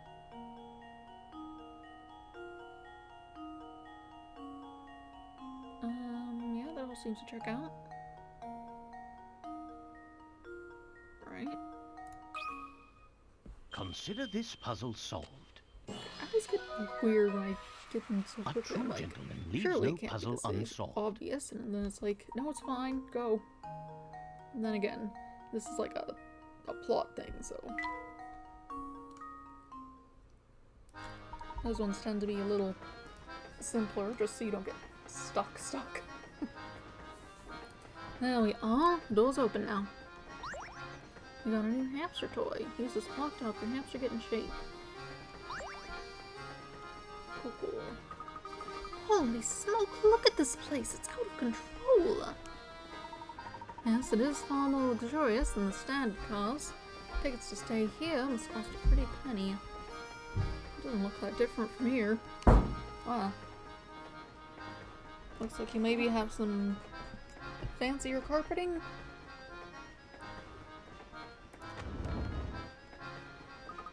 Oh, Professor, this room is just breathtaking. And 1.5 times as big as all room to boot. Let's just look how super cushy the sofa is. Whee! Now don't jump on the sofa. Look, do you remember the discussion about how gentlemen act when... Oh, you're right. It's so cushy. Whee!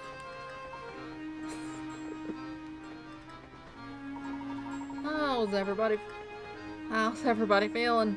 Sorry to bust in on the party, but I'm just here to size up the rooms. Let's see, should they go here? Negative, Sammy. That's no good. Hey, you there, smart looking dude. I mean, you, man. Me, good sir? Uncle Beluga, or the boss man, told me to pretty up the place with some flowers. Can you figure out where I should put these things to make the room smell nice? Of course, it shouldn't be too much trouble to find a spot for these flowers, for flowers as lovely as these. Smell the roses. Oh, nothing like fresh cut roses to boost your spirits. Can you help Sammy freshen up the whole card with the fragrance? Tap a square with your stylus to place a rose. The fragrance of each rose reaches 2 spaces in all directions but can't penetrate walls. If the fragrance of 2 or more roses overlaps, the resulting smell will be overpowering. So make sure to keep your roses spaced out. To remove an existing rose, just tap on it again. Can't penetrate walls, but...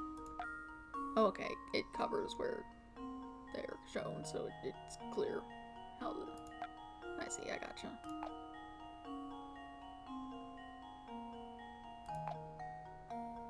Well.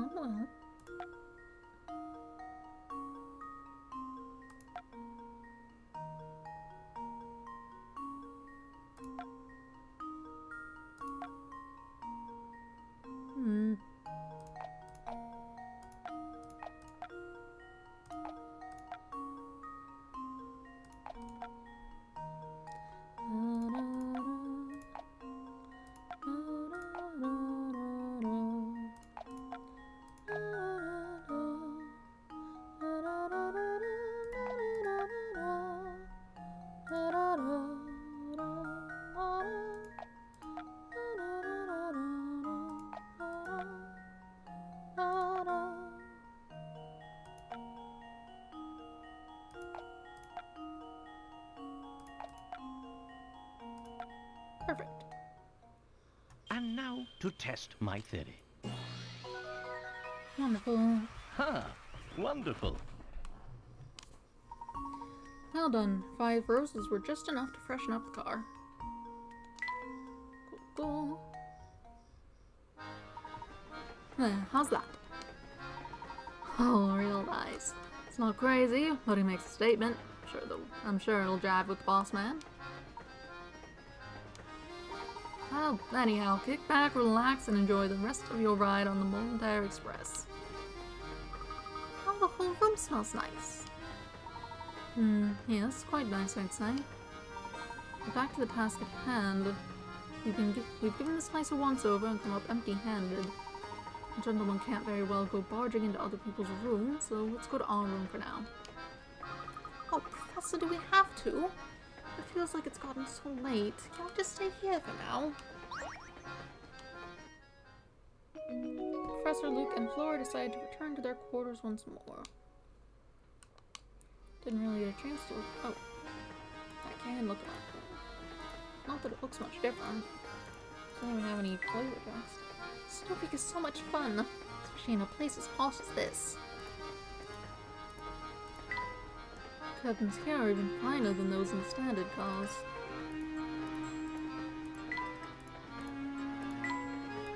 There we go, I suppose. It's the strangest thing. All of a sudden, I'm so tired. What's the matter, Flaw? Oh, gosh, all of a sudden I'm kind of sleepy too. Alright, you two, this is no time for jokes. Oh dear, I'm suddenly quite tired myself. Rose is full of sedatives.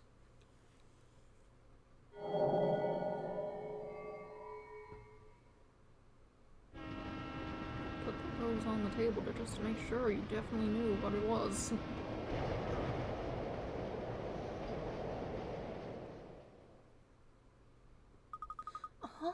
What's going on out there? Am I dreaming? In the tunnel. Two trains pass in the darkness of the tunnel. Move them around so that each locomotive ends up on the opposing track while still maintaining the same order of its cars. There's one trick, however. The number 2 cars for both trains must remain in their original tracks. Fascinating.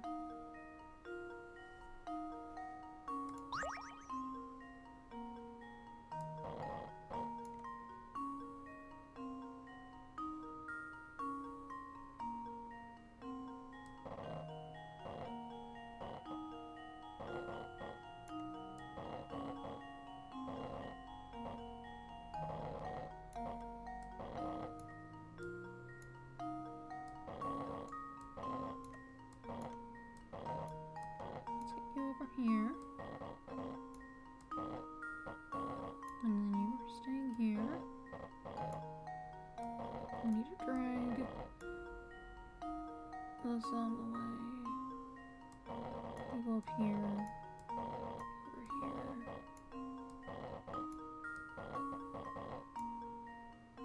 Wait, no.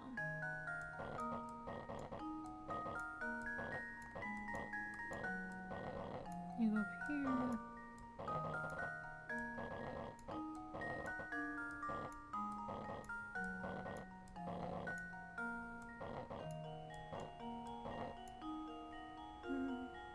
Oh wait.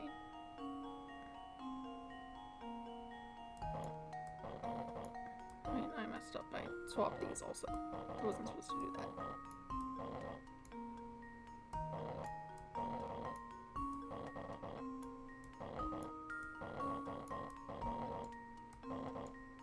There we go. That's what we wanted. Let's see if this works. That was almost too easy. That's right. The two trains speed off into the darkness, carrying the number 2 car of the other.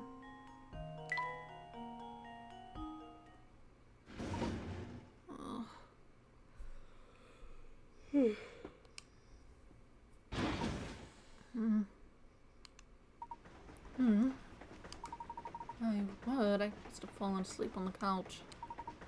How careless of me. Do you know what happened in that tunnel, Luke? Sorry, Professor, but I slept through the whole thing too. I had this strange dream. In my dream, part of the Voluntary Express switched tracks while we were in the tunnel. You mean to say one of the train cars is now riding different rails? Luke, what you saw may not have been a dream at all. If one car did split off from the train, it would no longer be bound for Luxembourg. Maybe that caused how you get to the Phantom Town. Beginning to suspect you're right on the money, Luke. I hope the Phantom Town isn't as creepy as it sounds. Got a new hamster toy. Use this light bulb to help your hamster get in shape. Wonderful. Everybody get ready to rock. The next stop is Frozen. Come on, passengers, let me hear you scream. Frozen's, eh? We're still not in this. Of course. How could I have missed this? Do you recall how this ticket was missing a destination? Well, it seems that the destination was staring us in the face all along. Really? But where, Professor? That's the numbers, look like letters. In front of you sits the ticket that Layton and Luke found with Dr. Schrader. At first glance, the ticket appears to have no destination written on it. When you look at it just the right way, the ticket discloses its destination, the town of Fulsense. The key to spotting the destination is the number that has been cut out of the ticket. What number used to be there? Use the ticket in the instruction booklet to puzzle this one out.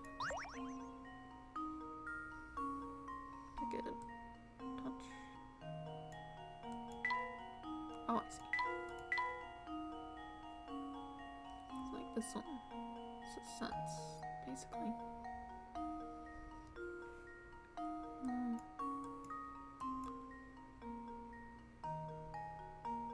Sense.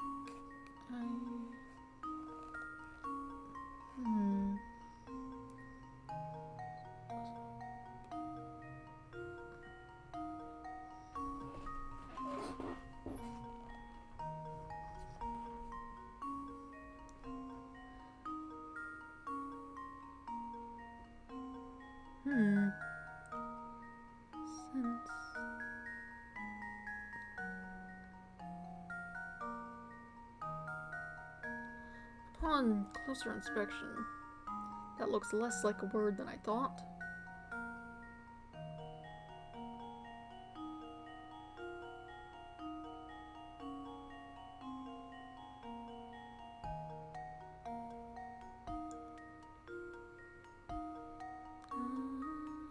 Oh, I see. You cut this part out. And that's how it is.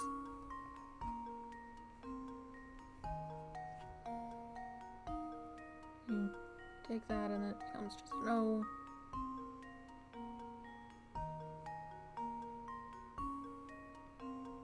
So that's...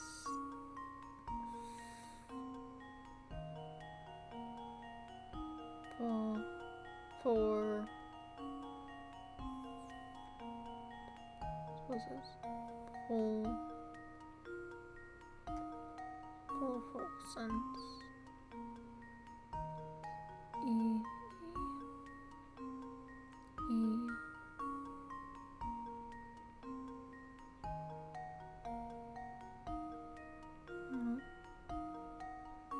The 6?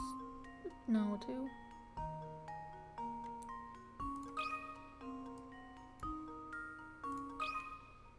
Consider this puzzle solved. Yeah, there we go. A true gentleman leaves no puzzle unsolved. Excellent. The missing number is 2. If you fold the ticket as shown, and line up the two sets of numbers, they form letters that spell out the phrase for Fulsense. It looks like the ticket's destination was there all along.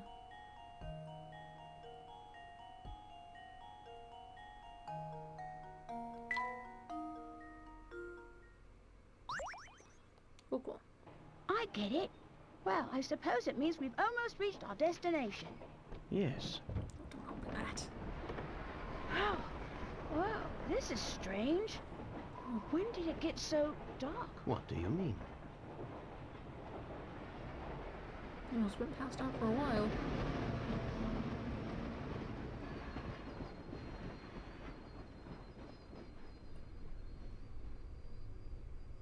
Either that or it's in some sort of underground town.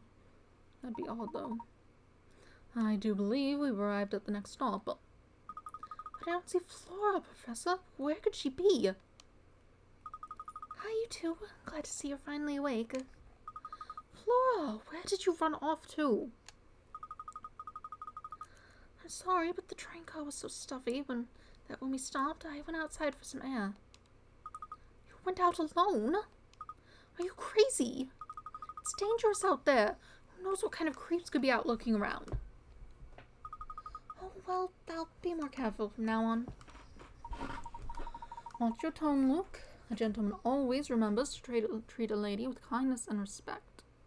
You know, looking at her hair, I think that's where, what's her name from the Apollo Justice game I was seeing. I was like, I've seen her hair before, her bangs. I don't remember if I said that out loud, but I was looking at it and I was thinking that at least. And the answer is her. This little curve she's got going on. Not quite the same, but... So, you know, fully unrelated, I suppose.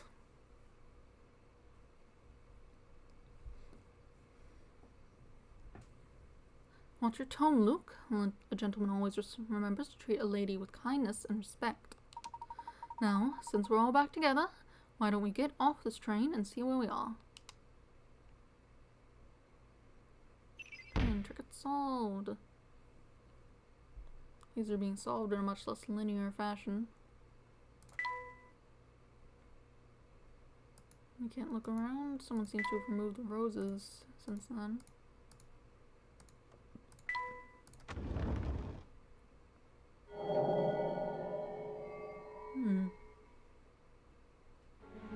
This place gives me goosebumps. Yes, I'd second that. I'm sticking close to you two.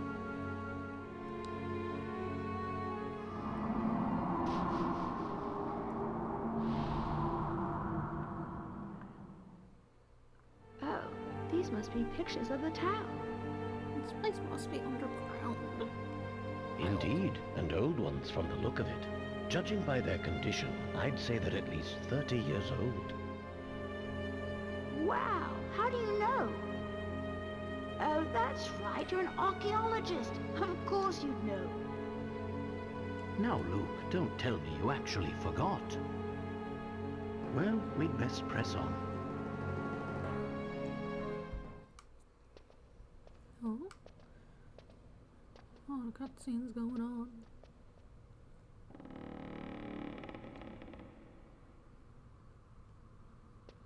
Hmm? What on earth? Professor, what was that? Let's go. Ah. Oh my. Oh, fancy.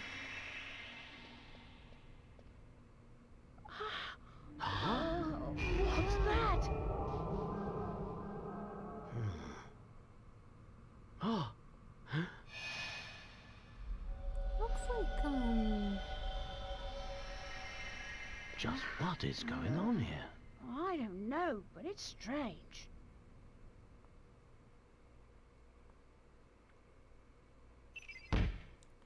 Wilson Station. Minutes after Professor Layton, Luke, and Flora's arrival in Fall Sense, the rundown train station transformed into a gleaming, ornately decorated building right before their eyes. What caused the sudden change to the station's appearance? Fascinating. Following rumors of the Elysian box, the Professor, Luke, and Flora set foot in a strange town. But cautious as they were, nothing could have prepared them for the events to follow. Save progress, yes please.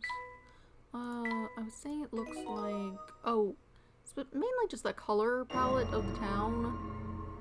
Reminds me of that one movie. What was it called? Like, was it Coco? The one about the Day of the Dead and they went there and everyone was skeletons. Just the color palette mostly.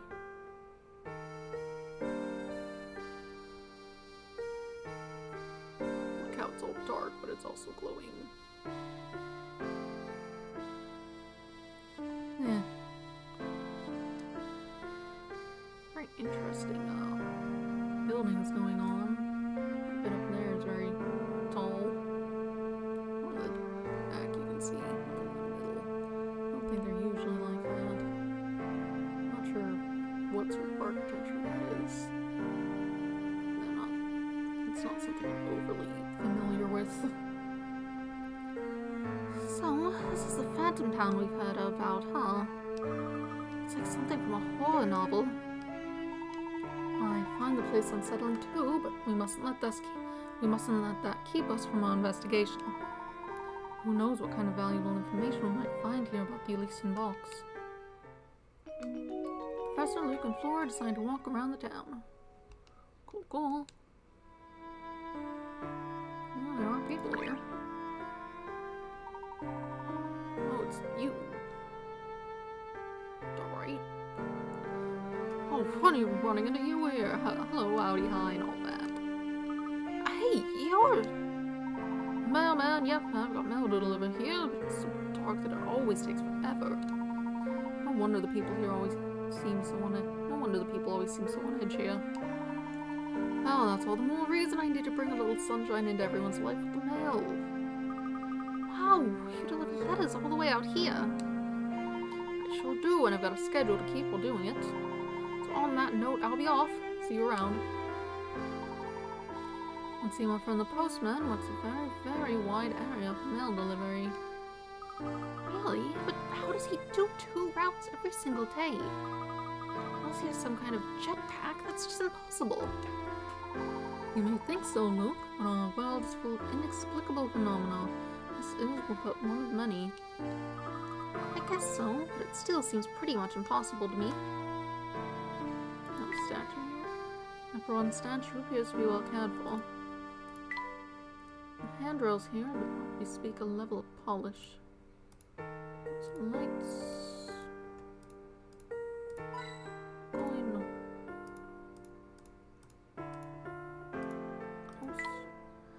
Wow, the bill for the electricity bill for this place must be huge. Suppose we'll... Oh, we can go back? What's back? Professor, the train still stopped at the station, but there's not a soul in sight. And it seems we have no choice but to remain in town. All the more reason to proceed with our investigation of the area. I guess so. Okay, let's keep looking. Okay. Well, let's check it out then. Oh.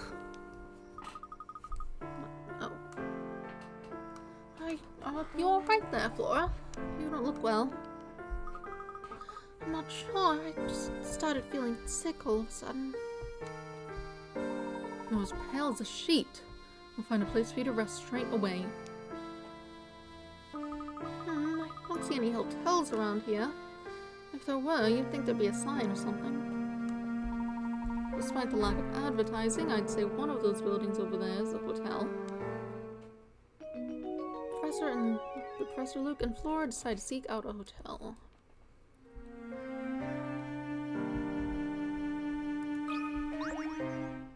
Puzzle. Where's the hotel? In front of the town train station are 4 buildings standing in a row.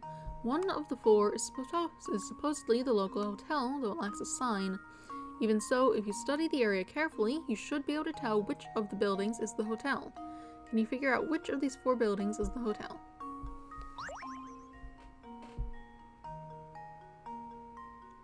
Maybe the one that says hotel on it?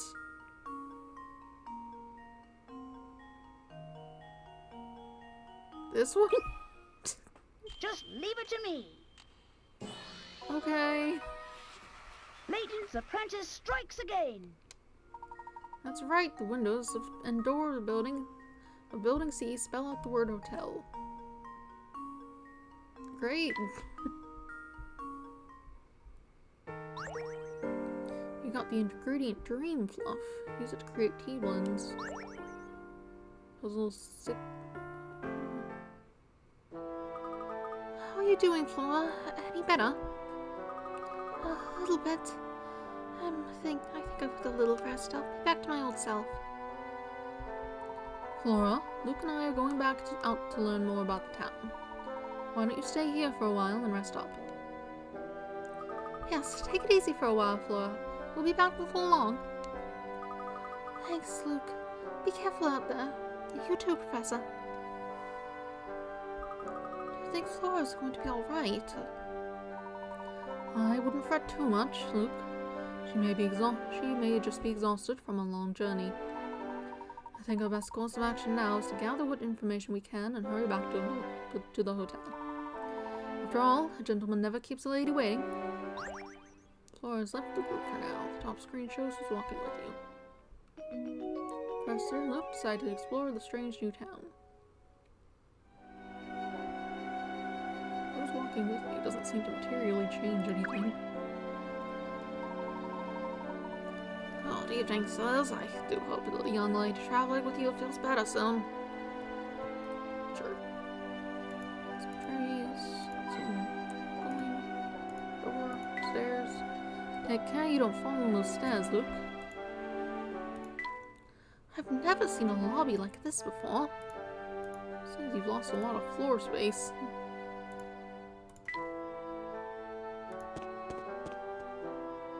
Alright, you're just in here.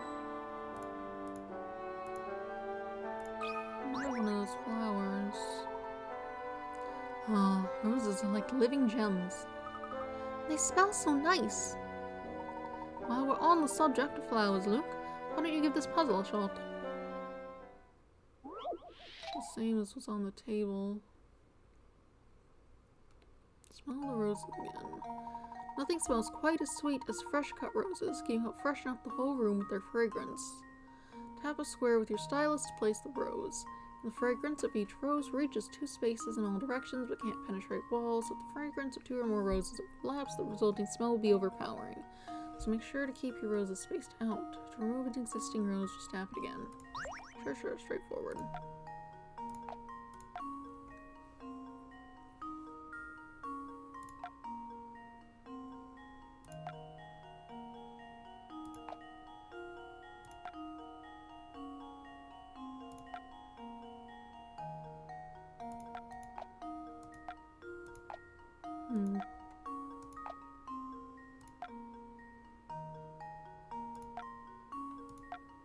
Okay. Let's see Are we if gonna this pass works. out again? Or are these roses fine and normal? That was almost too easy. With those roses in place, the whole room will be smelling great before you know it.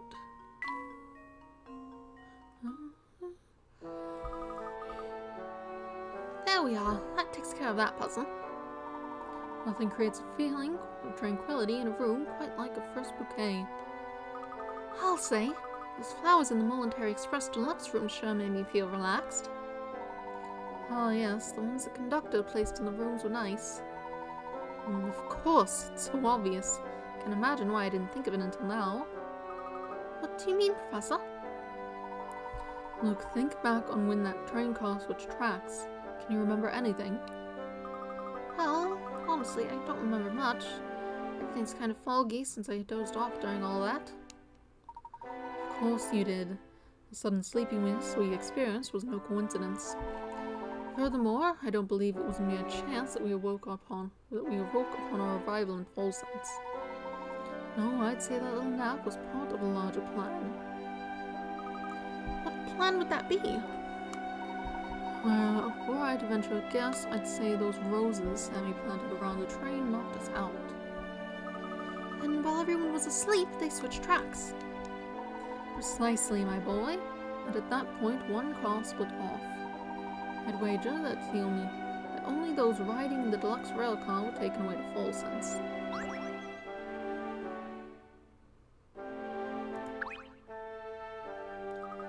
Right. There's something about flowers that's really relaxing. This is nowhere near as cushy as the one on the train. That's a huge mirror. Not a single string on it. How you doing? I'll be here resting. You two be careful out there. We will, Flora. Do feel better soon.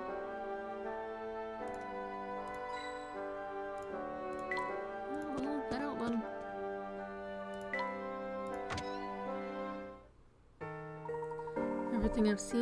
Everything I've seen leads me to believe that Dr. Schrader visited Folsense. The Elysian box and the facts we need to solve the mystery of his death are close by. I'm sure of it. Do you think whoever stole the Elysian box might be hiding here as well? It's still too early to tell, but I'll know more if we can figure out why Dr. Schrader ventured out here in the first place. Now, our best course of action is to search for anything connected to the Elysian box. let's get to it then. Lead the way, Professor.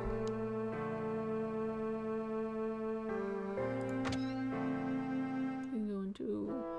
Oh wait, that's the building it was. What are these other buildings? What do you suppose this building is?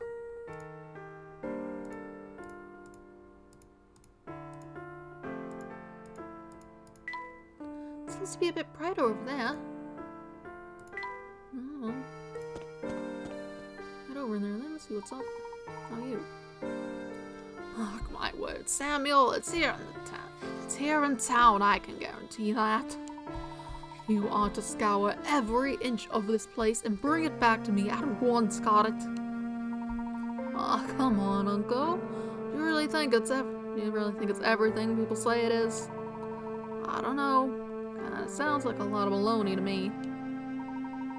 Oh my ears playing tricks on me. Could have sworn you just told me that my information was wrong.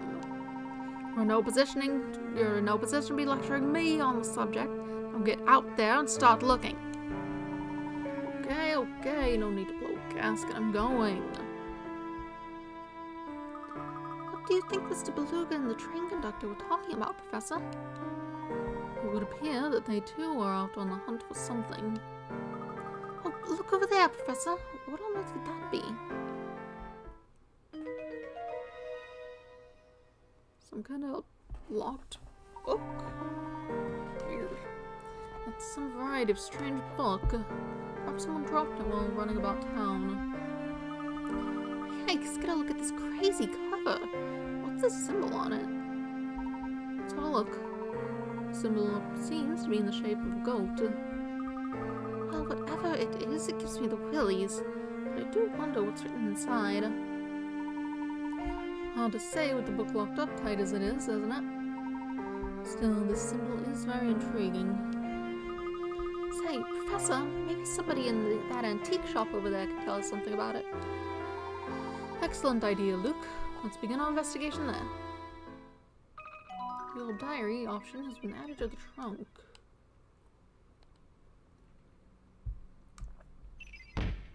Beluga's search. Beluga seems to be working Sammy like a dog, sending him all over town in a frantic search for some unknown item. It's unclear why Beluga would set up a secret train connected to Folsense, but it's clear this item is very important to him. What could it be?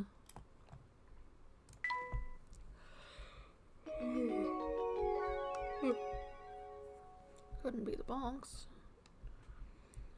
Could it? Certainly not. Sarcasm. The professor and Luke decide to visit the local antique shop. Well, first I want to look at these things. Street vendors are so cool.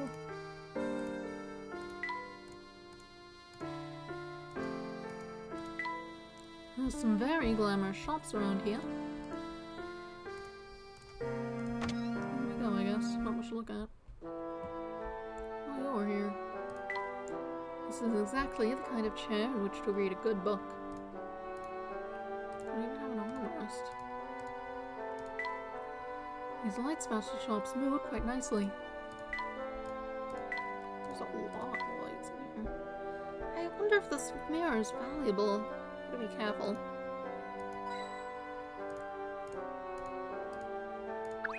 Hi there. Inspector Chelmy, where did you come from? Took the words right out of my mouth, laddie. Wasn't expecting to see you two in a place like this. After some field work in Dropstone, I was able to deduce that this town and the Elysian box are linked. Dr. Schrader had stockpiled quite the stack of research on the Elysian box. The criminal I'm in pursuit of, more likely than not, killed the doctor to get his hands on the box. So instead of chasing the man, I decided to chase the box. When I find it, I'll find the culprit. Wow, that's a solid bit of reasoning there. I didn't expect that from the inspector. Huh? You say something, lad? No, sir, not a word. Good, because I've no time for idle chit-chat. I've got a murderer to catch, and a cart back to London. Come along, Barton. I'm leaving. I mean, yes, sir. suppose you're in charge of the place. Day, are you out shopping for anything particular? I apologize, but we're not here to shop today. However, I was wondering, have you ever heard of an antique called the Elysian Box? Oh dear, here we go with that box again. You know, you're the third party to ask about it today. The third? Those two detectives you saw were just asking about it, and half an hour ago there was a young lady. She seemed interested in knowing whether anyone had been searching for the box around town. Can you describe the young lady? Oh, she was quite the beauty. She wasn't a local, but she had a face that just seemed familiar. And the officers, well, they said they were here on official police investigation. I'll tell you what I told everyone today. I wish I could help. And this box you're after is news to me. One of my visitors, I forget who, mentioned something about the box, having quite a history behind it. If the thing was ever in full sense, it might be worth checking at the Layton Museum. Where might we find this museum? Let's look for the big building in the middle of town, ways to the north. The museum houses a wealth of documents celebrating the history of our town. This is all extremely useful. Thank you for the suggestion. We'll be sure to pay the museum a visit. Oh, before you run off, would you mind if I took a look at that book you got there? Feel free, my good man. Yes, construction is quite unusual for a book of its age. Lovely work and very rare, I'd say. Would you happen to know anything about the symbol on the book's cover? I was just about to comment on how familiar that symbol feels, though it has no significance I'm aware of. I must confess what drew my eye to the book were its locks. Old gadgets always fascinated me. Its construction is very basic, so you might be able to turn the locks with any old key you stumble upon. As a matter of fact, here, why don't we see if this key does the trick? It's my way of saying thank you for showing me something interesting. Oh, many thanks, my good man. We got a diary key. Each key unlocks another old diary chapter. Gee, it's too bad we didn't find out more about that book in here. It certainly would have been nice, but we'll have to put the book aside for now. It's time to pay a visit to Herzl Museum. Professor and Luke decide to visit the Herzl Museum. Let's take a look at this diary. I have an entry to read it. I met the most enchanting girl at the ball we held last night. These parties are usually a complete bore, but her presence changed all of that. As the Duke's son, the unfortunate reality is that most people are either unnaturally polite or fawning toward me. But this girl was warm and real, and she treated me like anyone else. It was refreshing indeed. I do hope to see her again. Okay. I had the great fortune of bumping into that girl from the ball again today. She's the daughter of some fancy lord or another, and it shows. Her intellect is matched only by the grace she displays. To be honest, I'm quite taken with her, and have already started courting her. However, I fear father seems less than pleased with the idea. And they're somewhere locked away. Many keys to find. I suppose this town is where we'll be spending the rest of the time. New journal entries. I don't tend to check those. We do have a new ingredient for the tea set. Relaxing.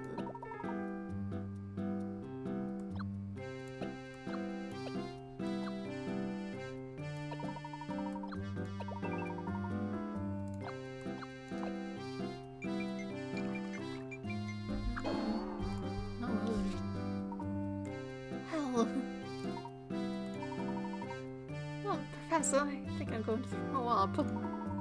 Perhaps I need to practice a bit more on my own before I start calling myself a tea master. Those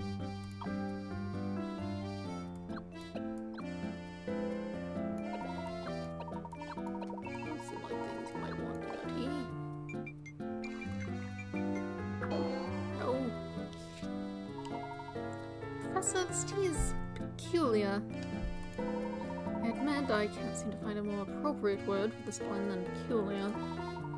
What is this taste, anyway? Old shoe? Alright, Alright, I get the picture, Luke. Let's rip up the recipe and never make it again. Have a good skin and also go to bed.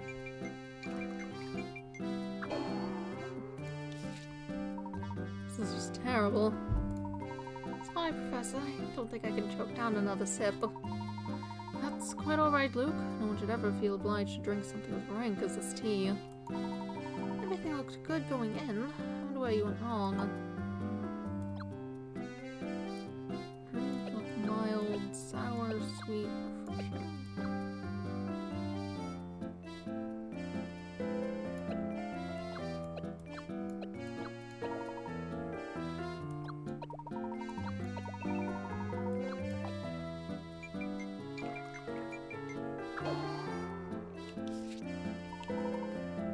Professor, this tea's foaming.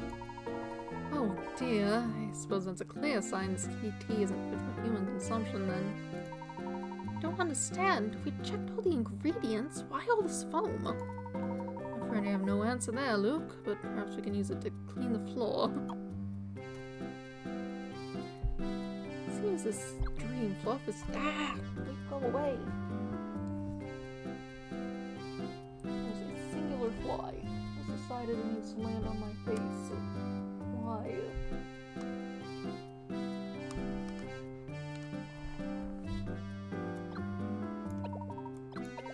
What if it's all this? As long as the tree is drinkable, I'll be happy as a clam.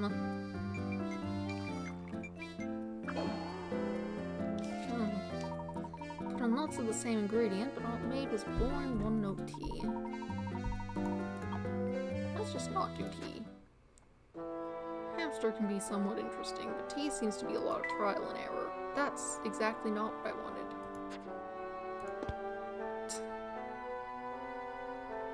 Do you have anything else to say? There's a museum. It's just north of here. I'd recommend paying a visit. Alright, out we go, I suppose. Oh. I've heard about you, Missy. I know you've been asking around town about that box.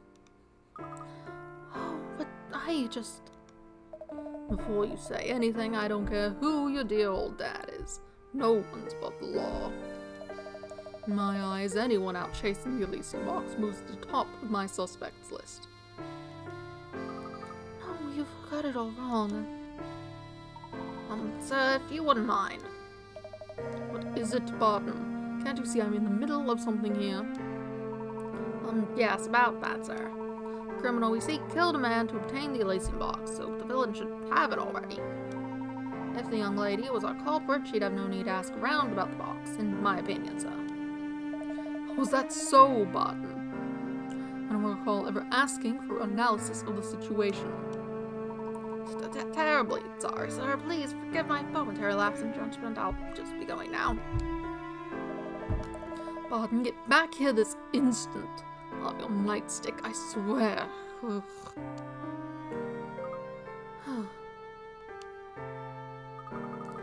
Hey, that's the girl we saw back at the station, Dropstone. What's her name? Katie? Oh, that's not it. I believe you're thinking of Mr. Anderson's daughter, Katya. Yes, that's the one. Who would have thought she'd be headed to the same place as us? Suppose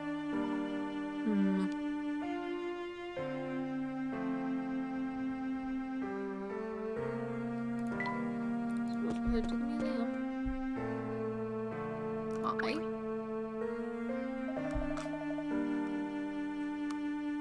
Why are you here?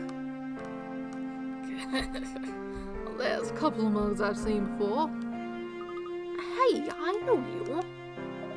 And I know fate. So that's what brought you me. That's what brought you, me, and this sweet tea set of yours together. Now that we're all reunited, I say we celebrate with a cup of tea. Brew me something nice, would you? You want us to make tea for you? That's right, whippersnapper. Nothing fancy. A cup of Bell Classic will do the trick. It's so easy to make, even a baby can do it. Baby with a magic tea set, that is. I knew all you need is some oasis leaf, a little brisk berry, and a sprinkle of betel top seed.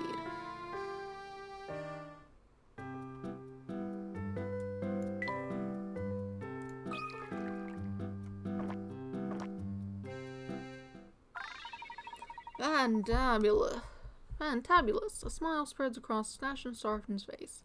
He seems restored and cheerful. Not a bad cup of tea you make, Shorty. Of course, he wouldn't have pulled it off without my expert directions. Don't get cocky. You know, this town is filled with thirsty folks. You got the tea set, so the way I see it, it's your responsibility to help people.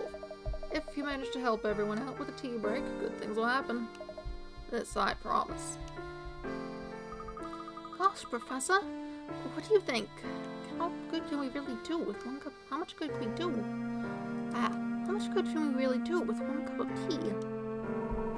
Oh, a fair bit, Luke. A gentleman never underestimates the power of a cup of hot tea. When you put it like that, I suppose it couldn't hurt to spread the wealth.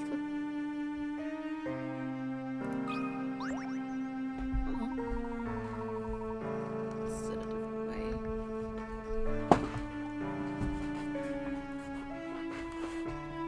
Lounge chair.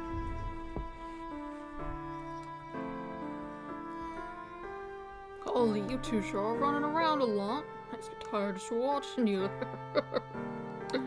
Why don't you rest a spell with this puzzle I got here? Flower bed fun. Here are four circular flower beds, each with a radius of 10 feet. The way they're arranged forms a space between them. You find the area in square feet of the colored red section below. Ignore the width of the border around the flower beds when calculating your answer.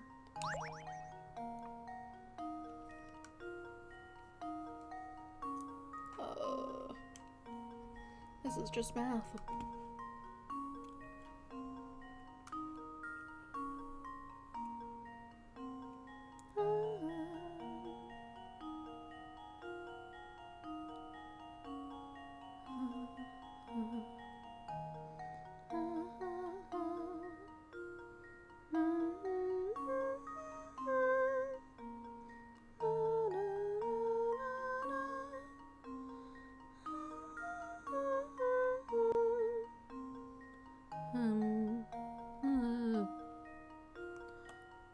I'm not doing that. Calculating areas is simply not something I'm doing. Put some genius you turned out to be. Maybe I should take my puzzle somewhere else. Yeah, keep your mouth. There seems to be a passage going under the clock tower.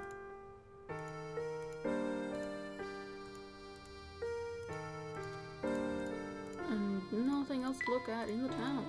Or in this spot of town, anyway. I believe that over there is probably the museum.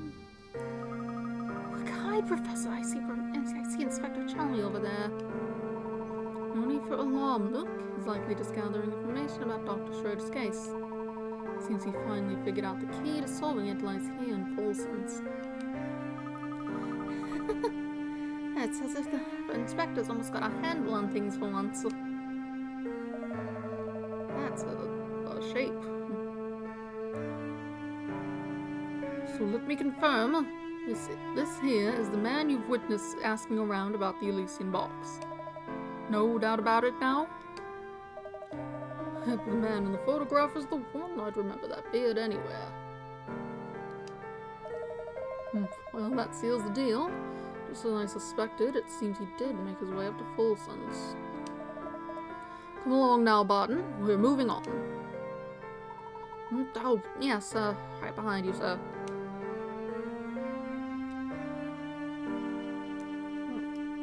Definitely shaped like a cartoon living carrot.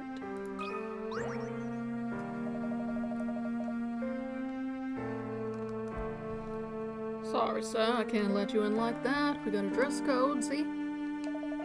I'll need to take that hat from you. So you're saying that we can enter if I give you my hat. If I give you a hat. A hat. Hat trick. Taking Felis's request for that hat at face value, you must now find another hat to hand over from the pattern shown below. The hat you're looking for will be the same shape, size as the one shown below. The pattern as the one shown above the pattern, but but it might not be facing the same direction. Use your stylus to outline the answer. Straightforward enough. So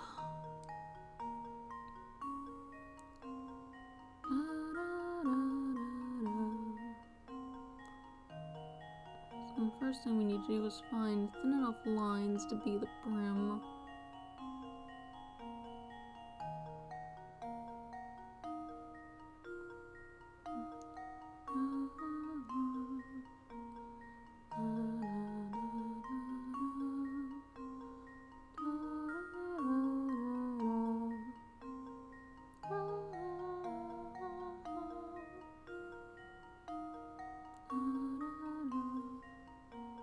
Let's see.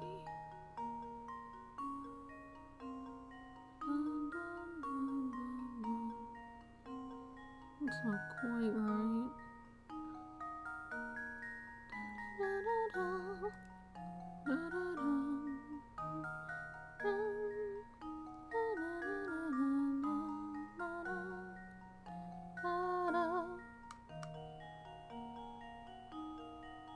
Is this it?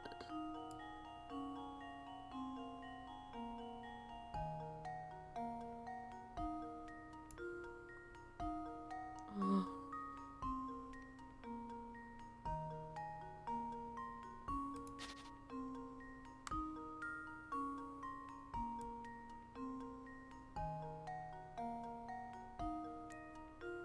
Really badly. Whatever. They could not have expected precision on the Nintendo DS either. Those Consider screens would this like puzzle solved. stop working, and the 3DS has the A true stylus like gentleman leaves no puzzle unsolved. the mark, the where it actually hits way off, and it gets more off the further left on the screen it goes. Sneaky, good job spotting that hidden hat. Now the professor has a hat to give to Felix. There we are. As requested, I have provided you with that hat. Huh. Professor, I don't think that's quite what he meant. Be that as it may, I'm not taking my hat off. Let's go, Luke. But I was really looking forward to stopping in for a snack. A gentleman never takes off his hat, Luke. That's all I have to say about it. This is too deep for me. Got a new hamster toy.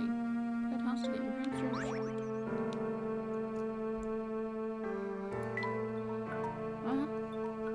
Dog food on there. Honestly, it's not as though I'm doing anything else right now.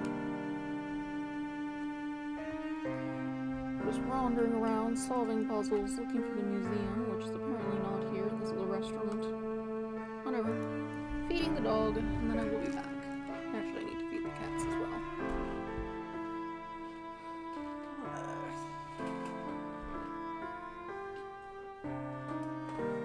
Probably fill up my water.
returned.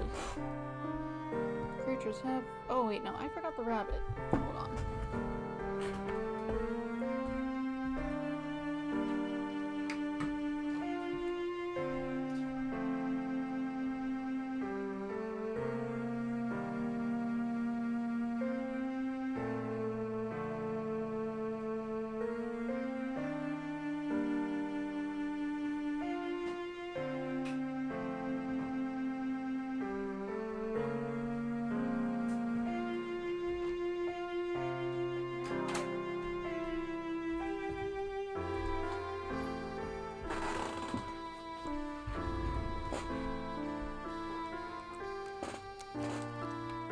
Rabbit has been fed now.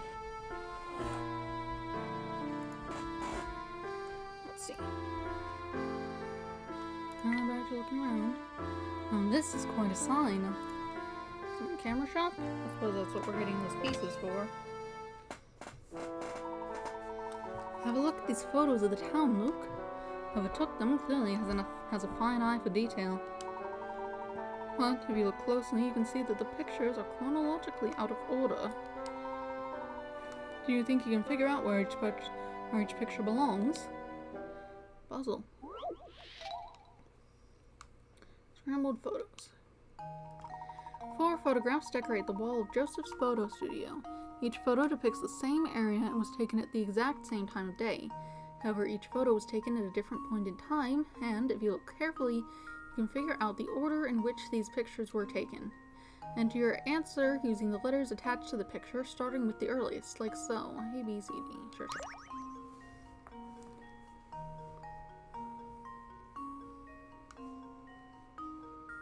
That's burnt out.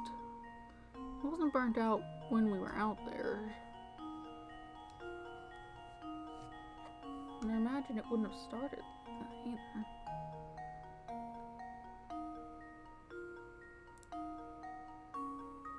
Light, dark, oh, broken.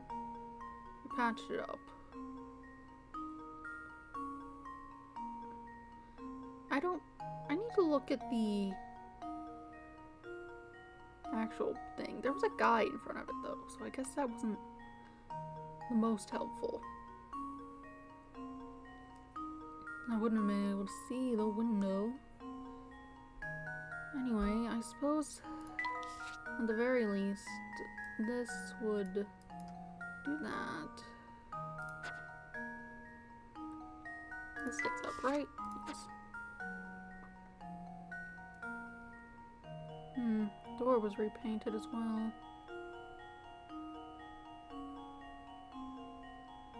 Which I suppose makes this the last one.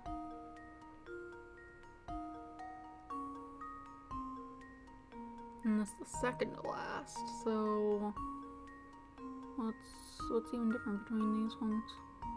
A light. A light's gone. A light's shown up, so like this.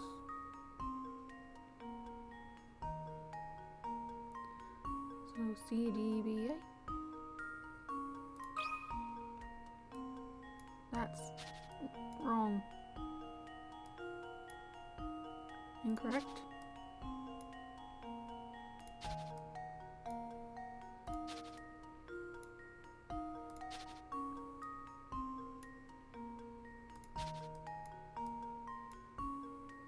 I'm going insane. No.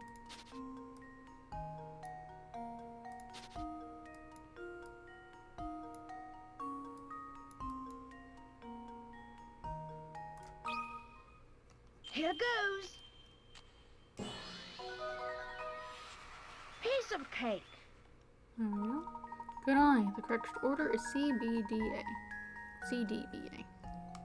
In C, the street light has yet to be installed, but in D, the light has been built.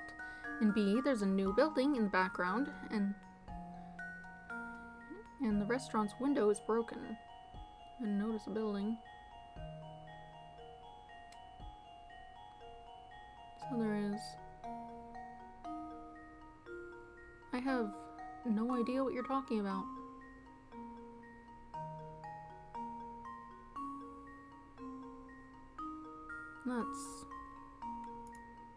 suspect. If you're going to say Discord, you can't. I banned that word.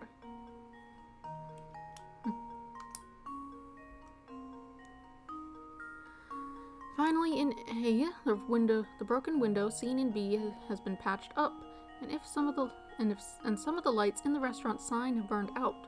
What's more, the door of the photo studio has been painted a different color. Yes. Sort of work backwards, but sure. There we are. If these photos are any indication, Full Sense has quite a rich and lengthy history. How neat! With enough of these pictures, I bet you could see exactly how the town developed. Bring up an interesting point, Luke. Yeah. Like I said, you're not a real person, because you got auto-modded. How would I straight up deny you? You did bad, because you're just some bot. Either that, or you didn't listen, because you don't care about what's happening. Either way, I don't want you. Here. You bring up an interesting point, Luke. But if these photos are that old, why do they look so new? Now that you mention it, I suppose they do look new. Normally, with shots this old, the image is a bit more deteriorated. I wonder what method the studio uses to keep these photos so immaculate. You got a gear-filled part. Use it to rebuild the camera in the professor's trunk. Looks like it's going to take up the last of the space I have, actually, which would require some major organizing. Okay, maybe not the last of the space. Still, many gears are involved. Yeah. Plunger type thing here.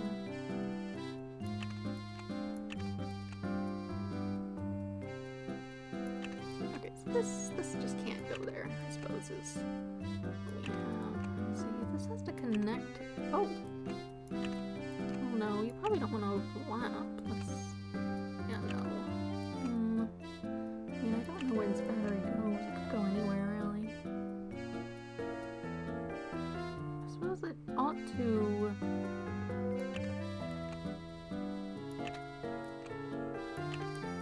What parts do I have that I know where they go? We have this. This is the trigger. This is the flash. This is the lens. These all go where they are. This thing, though. Oh, it fits up here, doesn't it? It does look nice. We have this mysterious object. It must be for something. All these gears. Oops. I need to figure out what could fit in there. It really does seem like this is the best fit. Some sort of spring. The spring could fit in here. I thought we connect that well.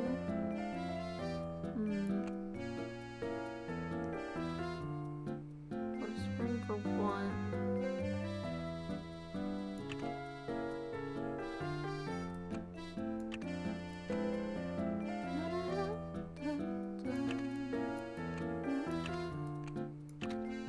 That checks out. That looks like it makes sense together. And then we would need...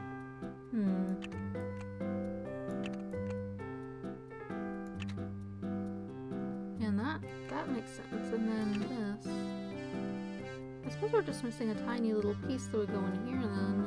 Because the rest of this makes sense. Yeah, you keep doing that? You're straight up not here. Deny you as well. Go away. You clearly aren't paying attention, if you're even a person at all. You're probably not. Some bot. I don't know what scam that would even be. Oh, look at me talk to me on Discord. Something. For something. It's like, for what? For nothing is the answer. But presumably you want something out of this thing. This showcase is full of very old cameras. I don't know what you would get out of it besides bothering people.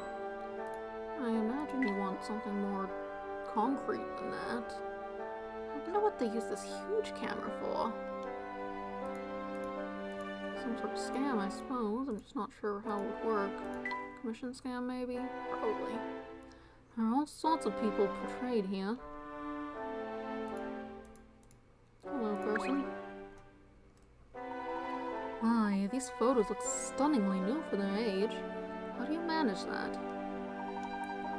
Sorry, sir, but that's a bit of a trade secret.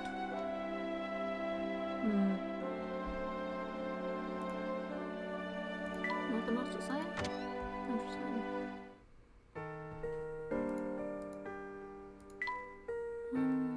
What's up here?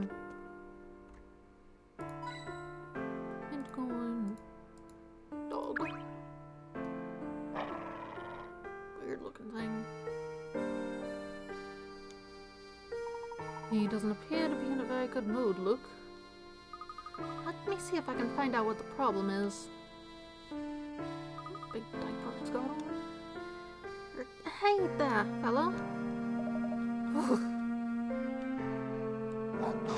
Ow! Good heavens, Luke, are you hurt? I don't think he's in the mood for conversation right now. Indeed, let's find another way through town. Passing through here is rather difficult right now.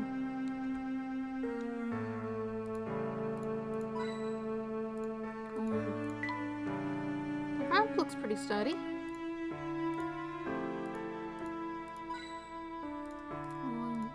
Big tall buildings. Ooh, fancy. Found a hidden corner.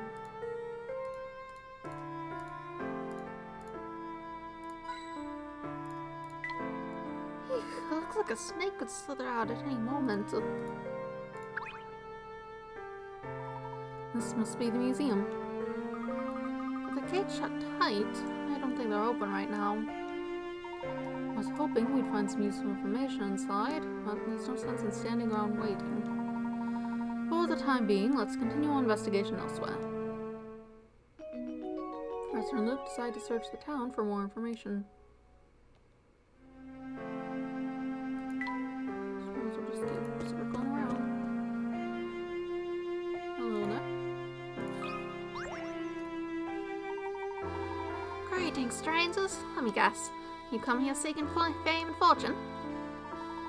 Actually, we're searching for an item called the Elysian Box. Does that name sound familiar?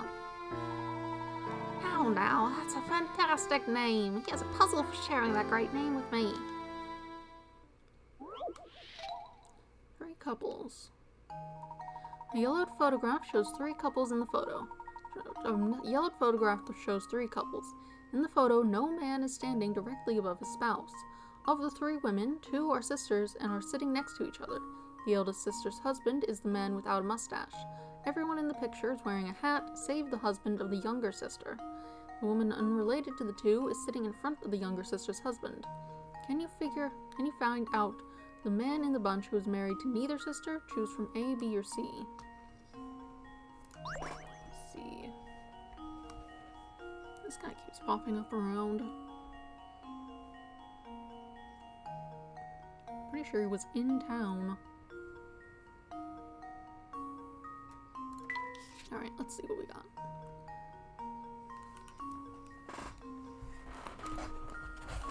Okay.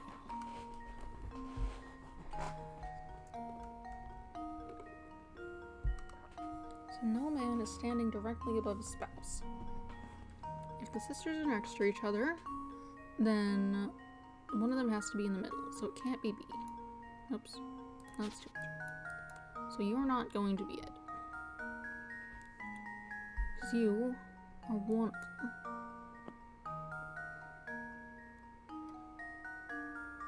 Let's see. Of the 3 women, 2 are sisters and sitting next to each other.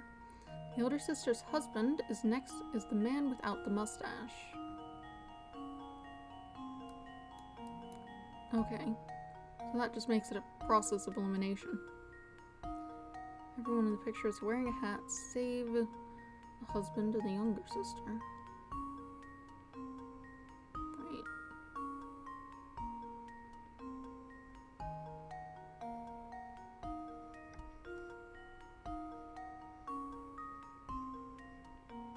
The sisters are sitting next to each other.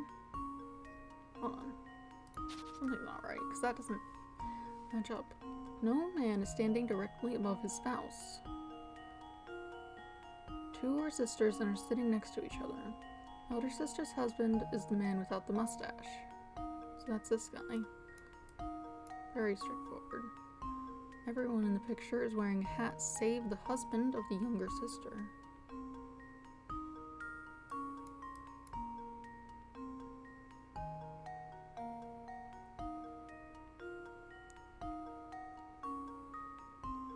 A woman unrelated to the other two is sitting in front of the younger sister's husband. Man, wait.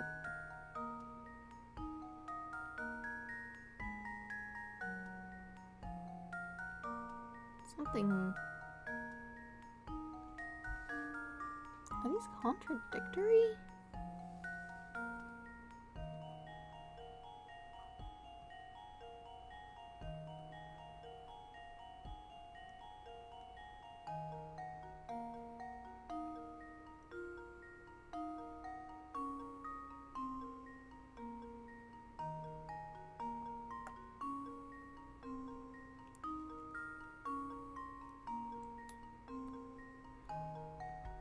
Okay, let's see. The older sister's husband is next to the man without a mustache. The older sister's husband is the man without a mustache. Everyone in the picture is wearing a hat, save the husband of the younger sister. A woman unrelated to the two is sitting in front of the younger sister's husband.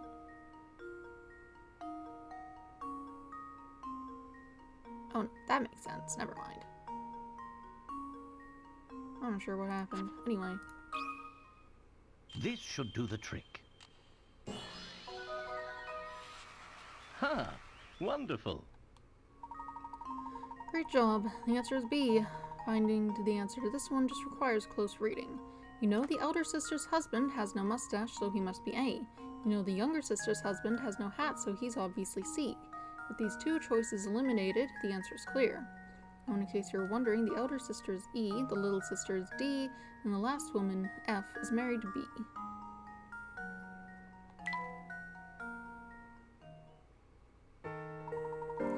Good job. Good luck finding the whatchamacallit.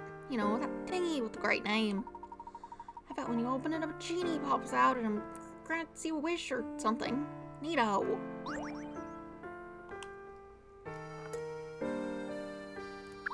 Anything else? The Elysian box has such a nice ring to it. What genius came up with that gem of name?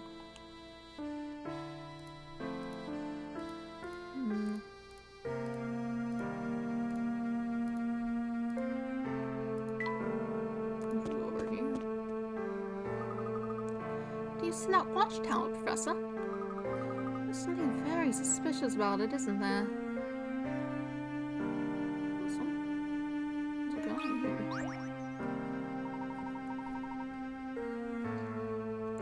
here? It's not every day I see new faces. I'm visiting from out of town. Yes, in a way, but we're not here to sightsee. We're searching for an antique known as the Elysian box. Have you heard of it? That's the first I've ever heard of it. Wish I had some information for you. Oh, I can't let visitors to a grand town go away empty-handed. Yeah, it's not much. It's not a keychain, but please take this puzzle of mine as a souvenir of full sense. Missing shape. 5 shapes are arranged in sequence, but the 4th shape is missing. Use the 4 visible shapes to determine whether A, B, or C should be inserted as the 4th shape in the sequence. Interesting.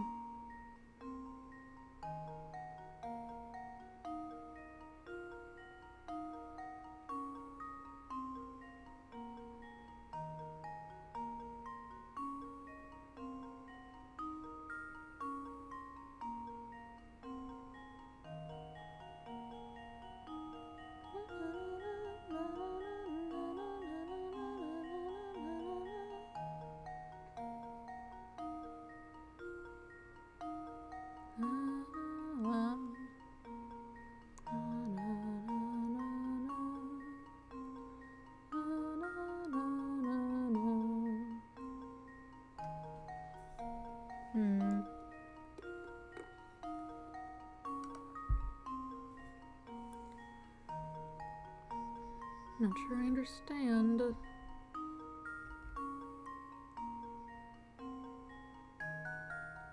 What's the pattern here?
I'm gonna say this one? This should do the trick. No. Well, I suppose Look at the that's one three-dimensional possibility structure of eliminated. each shape. I might have been working off a different concept.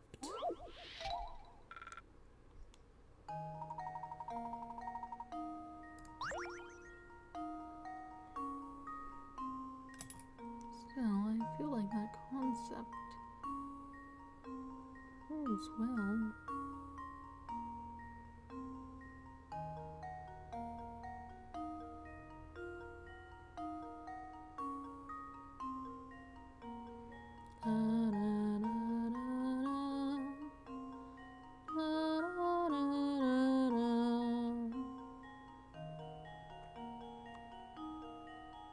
Maybe.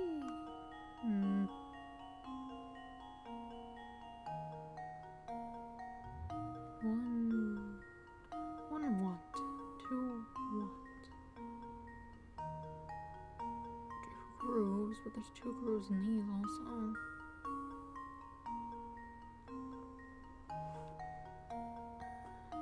So this is on the bottom.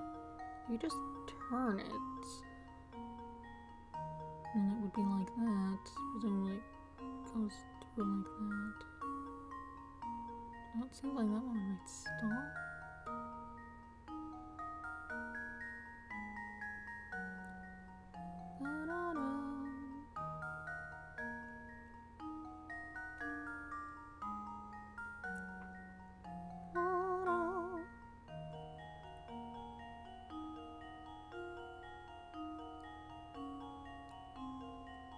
I'm not sure I see what the pattern here is.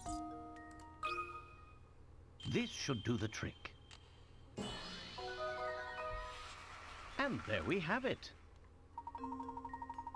Okay, it was what I thought it was initially. It just... That's right, B is the answer. The numbers hidden in each shape determine the sequence for this order. When you turn each shape 90 degrees clockwise, a number becomes visible. In the case of B, turning it sideways reveals the number 4.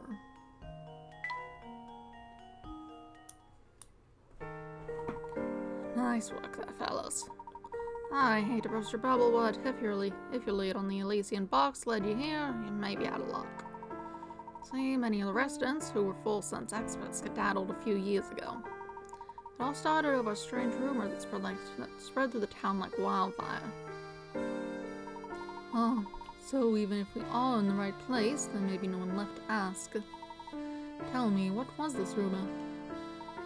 Some silly thing about a curse. I'm not entirely clear on it, to be honest. I often find myself wondering where all those people who left full sense ended up. No,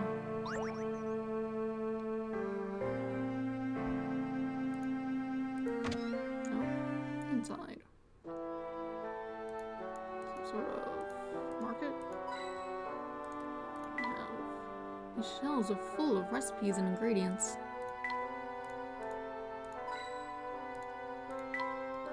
What is this thing? Can you eat it? What does this contraption do? Oh, there. Oh, this whole place is covered in garlic. It definitely smells like it. Ugh. Yes, it's very pungent. It's a good thing I brought a handkerchief. My eyes are watering. My nose hurts just being in here. Finally, some customers. Come in, come in. It's been months since anyone came by to shop. My shop's been out of favor with the townsfolk recently. I can see why. Or rather, I can smell why. It's hard to breathe, let alone shop around all this garlic. Ugh. So it smells, big whoop. It's not here to class up the shop, you know. It's here for protection. I've got what you might call a bit of a vampire problem. We've got what you might call a bit of a vampire problem here in town. The garlic keeps them away, see? Vampires? Seriously? I look like I'm joking, boy. See that castle over there? That's where the freaky guy lives. At least that's what people say. I'm not saying I believe the talk, but you can never be too prepared, you know? Vampire. Fascinating. You see that watchtower, Professor? There's something very suspicious about it, isn't there? Go over there, look at it, do it. This barricade has been reinforced with some sizable nails.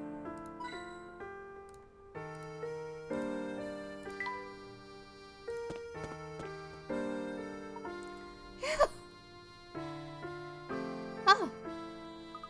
That scared me silly, Professor. What's making all that awful ruckus? I don't know, but I think it's coming from right above us. Quick, Luke, up the stairs. What was that? Oh, it's just myself. Mirrors aren't for scaring vampires away. No one else looking, I guess. Hello there. Do a puzzle for me.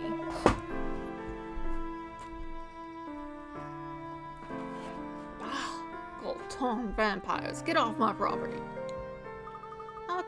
You all right, mister? Oh, who goes there? You don't need to tell me. I know vampire henchmen when I see them.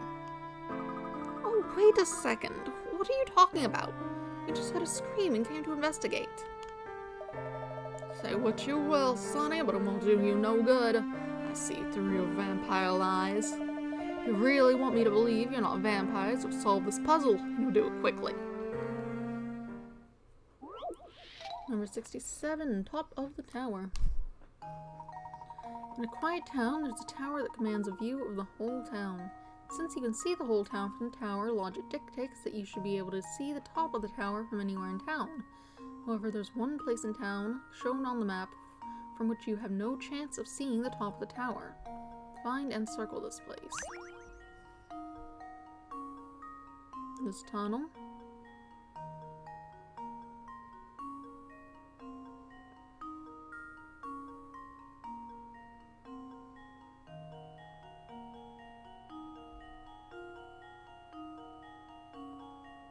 In the tower.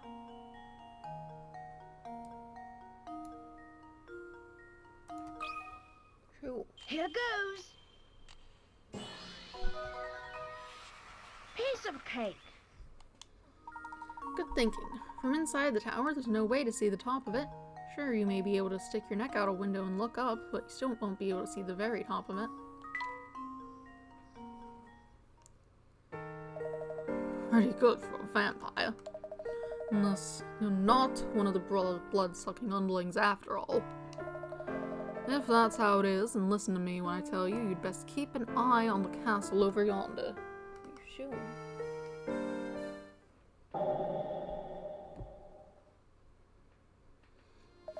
It's the nest of those most fearsome undead creatures found. A real and live vampire. A real live vampire, you say? Don't make me say it again, buddy.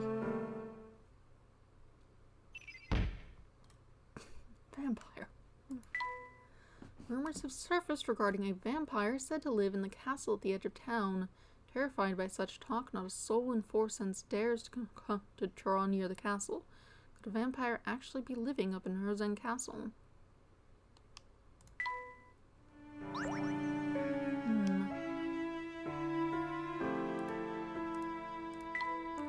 It's pretty stinky up here. Stuff spilled on the floor, trains, bottle. You see that castle way up yonder? That there's vampire's lair. As we saw the first one. I see him up there, swooshing around in his fancy cape. I just know he's gunning for me and everyone else would stand up and fight for the town. Well, you have fun.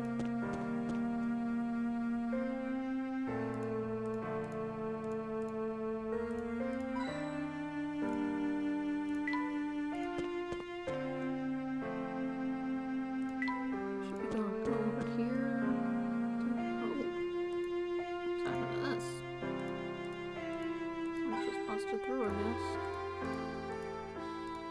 Works for me. Looks like somebody broke the lamp. It's more than just a lamp. Although that, I guess, could have just rusted, but that's bent. This place gives me a bad feeling. Who even knows what's down the path anyway? From what I can see, it's just an expanse of wilderness. Let's leave it be for now.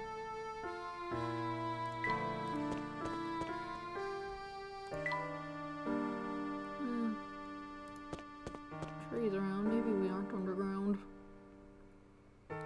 Trees wouldn't do well in that sort of environment. Oh, Mr. Beluga, it's been ages. I do hope you found what you were looking for. If I wish.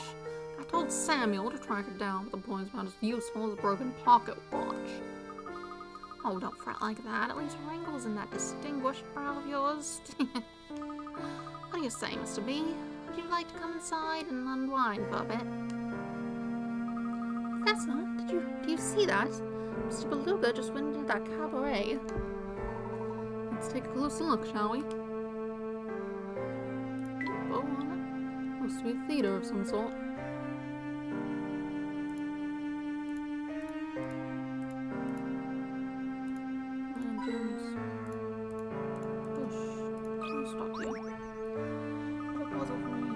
Oh my, hello there. Tall, dark, and handsome. Care to come in and catch the show tonight? I apologize, madam, but we're in the middle of... Oh, you're getting shy on me. Don't worry, hot stuff. I don't bite. Oh, and who's your little friend there? Aren't you a precious boy? Me, Sorry to change the subject, but I couldn't help but notice Mr. Beluga entering your cabaret. Oh, are you friends with Mr. B? Something like that, yes. Tell me, does Mr. Beluga visit here often? Mr. Beluga is certainly a patron of the arts, that's for sure. I can't say much more, though. Oh, but you are a handsome devil, mister, so charming, so dapper, and such a gentleman. Show me you've got the brains to match those looks, and maybe I'll let a few facts slip. Jeweled necklace. I have this old necklace, but the thing is, it's not really my taste anymore. So I decided to sell it, but when I was getting appraised the other day, I realized something weird. Each stone is worth a different amount, but if I break the necklace in 3 places, the 3 gem strands will be worth the same amount as one another. Can you believe it? Yeah, if you can figure out where you gotta... Yeah, see if you can figure out where you gotta cut it to make that happen. Okay, that's math.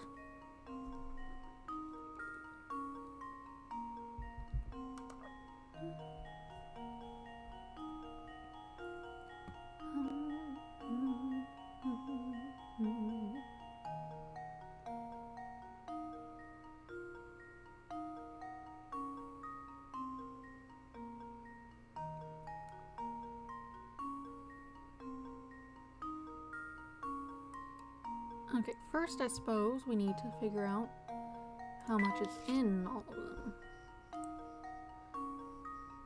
So there's nothing less than that. So we'll just cut it off here. We'll say this is 9. Let's see. Biggest ones first. 12, 11, 23, 33.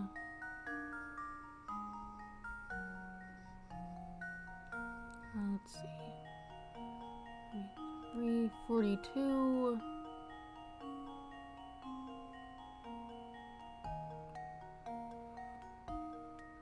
50.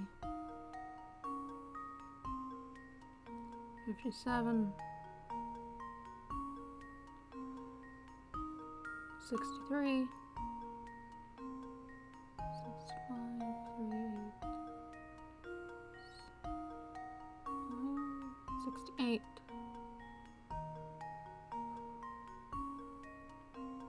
72, 75,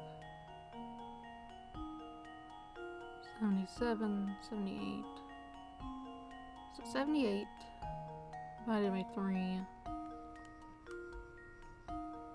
78 divided by 3. 8, 6, 2.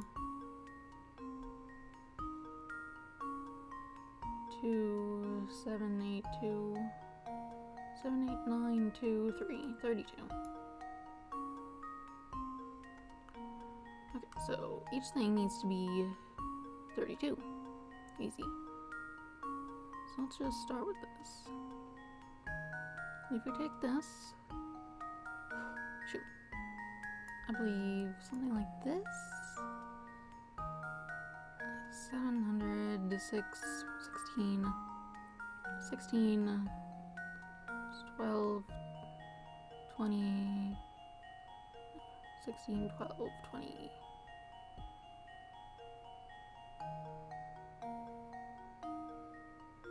28.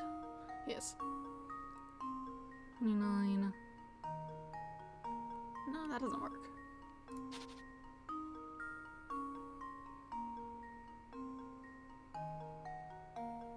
Let's see. 32. So how can we make 32 in general?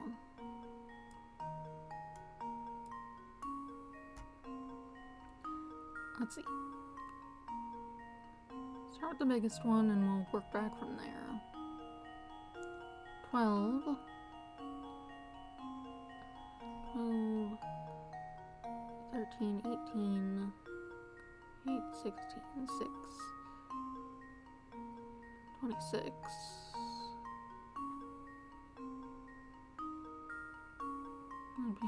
No, that's not it. So we need 12, 21, 28, 38,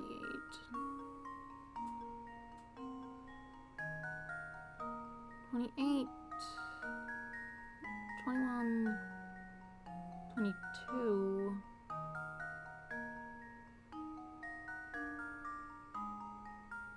30.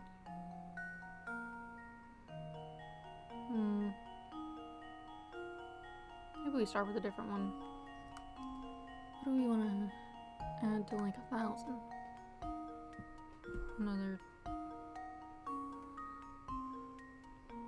1,000. 16, 19, 23, 25,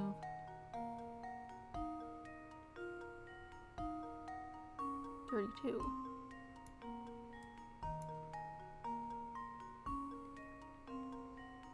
So this whole chunk, and then let's see, 11, 19, 20.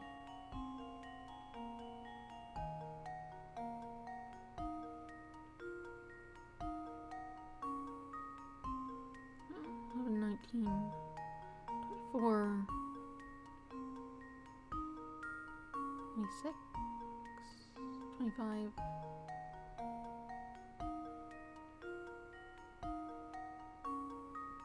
something's not right. I'm doing math forever. Thanks. Wonderful. Exactly what I need to be doing. Da, da, da.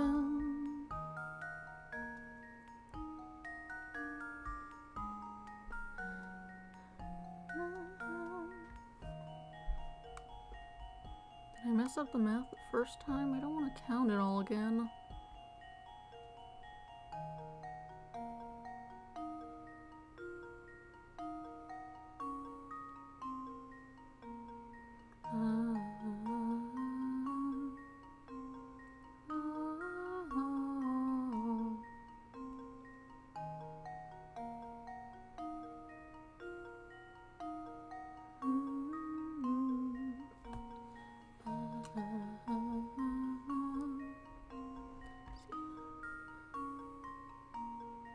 One, 3, 6, 10, 15, 21,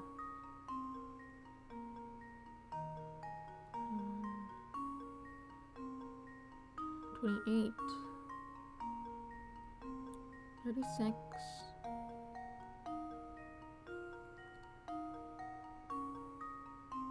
40, 45,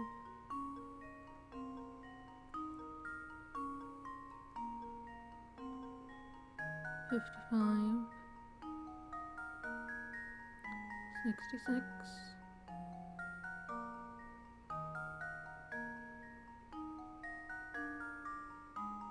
78. Okay, so I did get that right the first time.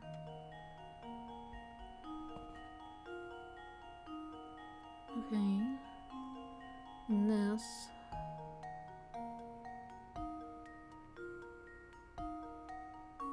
And then 20, 20, 32. So this is 32. If I break it somewhere else, I don't think I can get 32 out of that.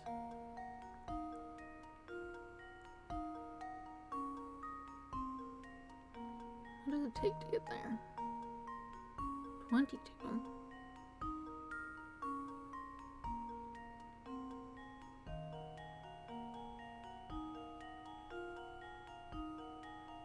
No way to evenly get there though. 19, 24, 25. This must just be wrong.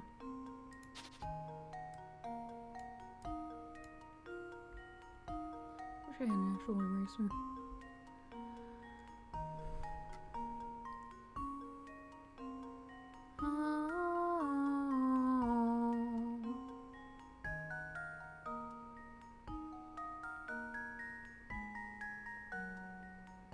Let me see. 110, 19,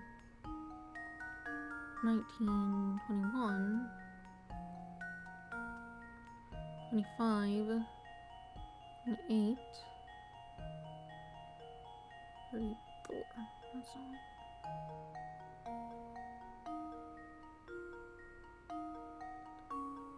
19, 21, 25,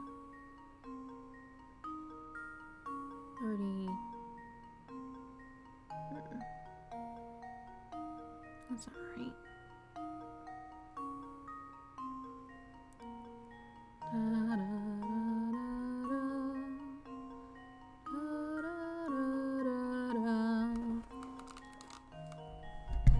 Like I said, I don't think this is a good game for stream. I just keep waving my mouse around and repeating numbers until I happen upon an answer. And this feels like I should be able to do this to get the information. Maybe once I finish this game. I don't know if the puzzles stop being infinity math that you have to sit on forever, but I guess if they weren't, they wouldn't be the same game. I don't know. Maybe I should play these in my own time. Find something else to fill the slots I was going to use. Something that's more usable. Speaking. I don't know. I'll have to figure it out. See, if we were...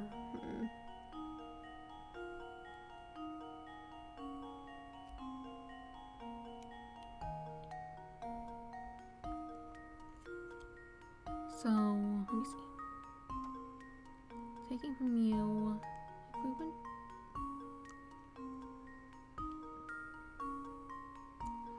12, 13, 18, 26, 37, that's not right. 26, that's 20, 35 is also not right. 18, 27, 34, no, 13, 22, 28, 20, 29, to which we would need 4, okay, so none of these, 12, 21,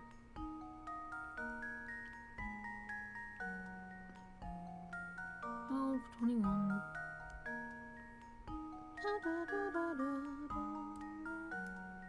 let me see how these function.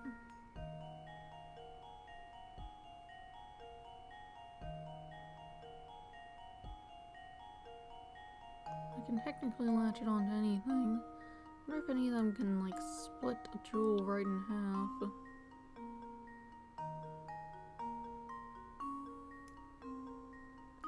Maybe that's the problem we have.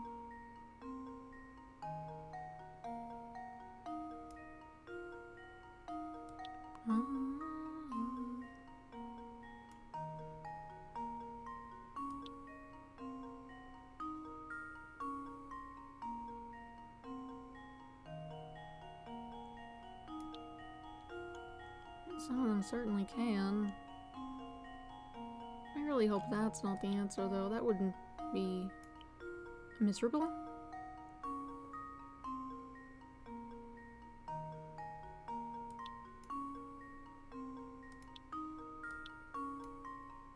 But why else would they be allowed to do that? I don't like that.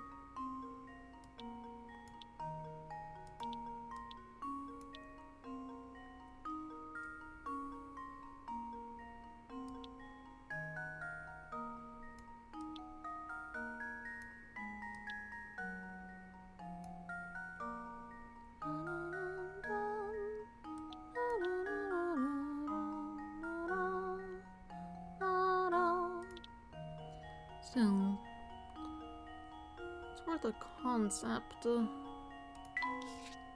If we were to split that in half, treat it as two 500s. 5,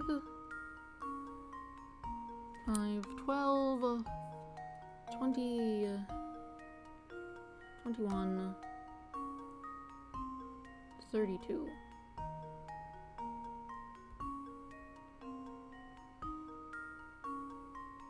No. 33. That's right. 5, 4, 12, 21, 32, 30, 33. 2. Yeah. I don't think that actually works. This one doesn't split in half quite so cleanly.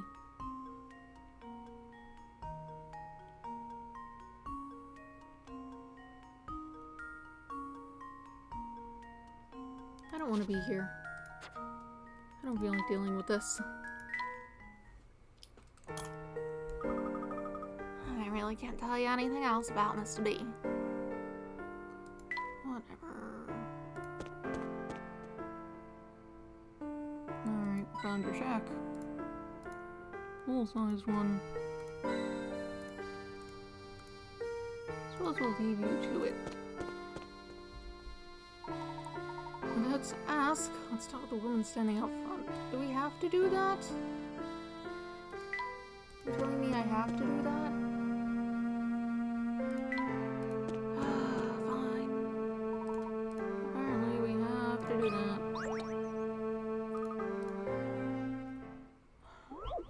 That's so annoying. Alright, 32.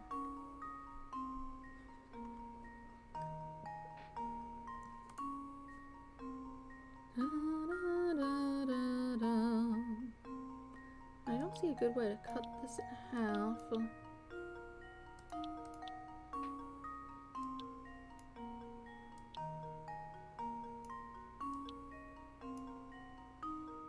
I'm catching something else in the crossfire.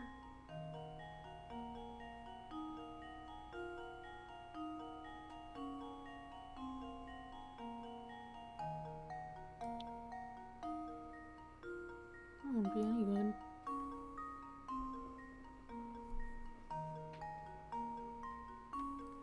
So if we're doing something like that, it would need to be this one. But then it doesn't work.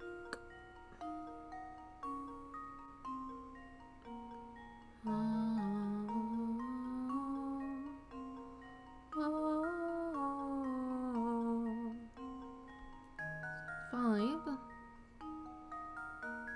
7 is 12.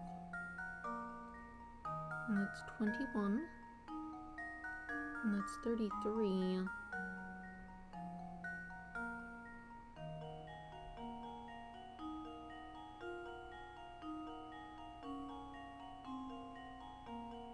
And I counted it again. I made sure that I had the right number the first time. I did. Still, what if I didn't?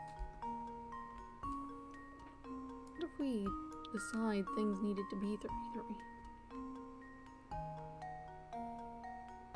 Would that make any math? 5, 6, 11, 11, 14, 18, 20, 30, no. It's not getting up to 32 either. That's just supposed to be not be correct.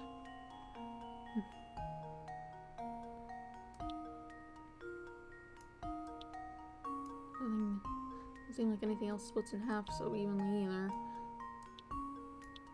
That does, but 50 doesn't help us.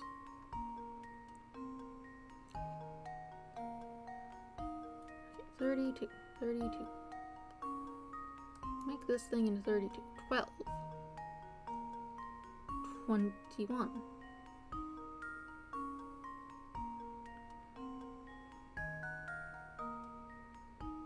28. 38, no. 29. So then, because that's not right. 12. 21. 22. 27. 25. 35. Incorrect. 12. 13. 28. 36. No. What on earth do I do with you? You're simply wrong in every direction.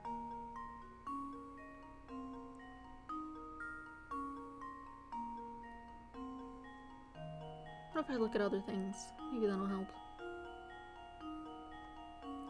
11. 19.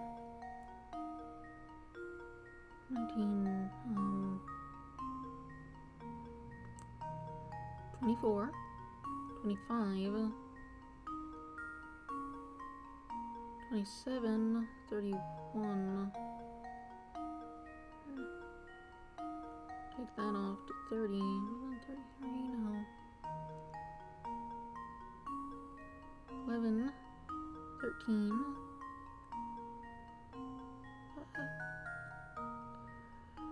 17, 20, 26,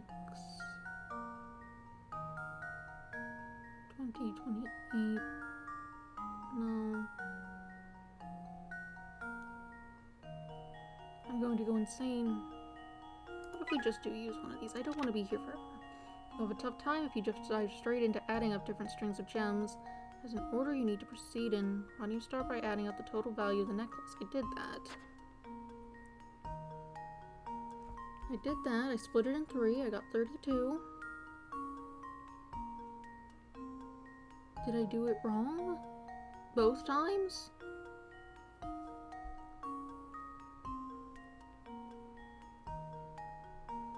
Do we need to try again? 1, 2, 3, 3, 6, 6, 10,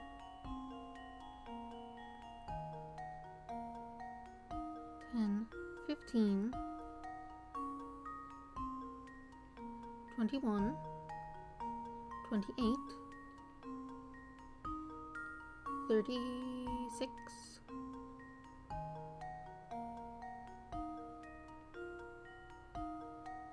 26, 45, 55,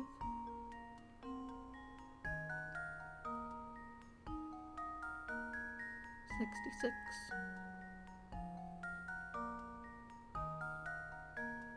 78, and I was able to split that into 32 because 8, 8, 6, 8, 6, 2, and then 7, 2, 9, 3, yes, so that's 38.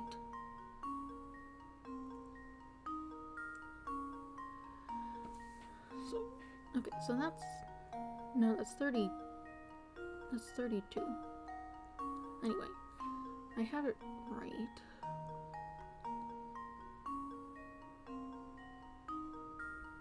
Your problem.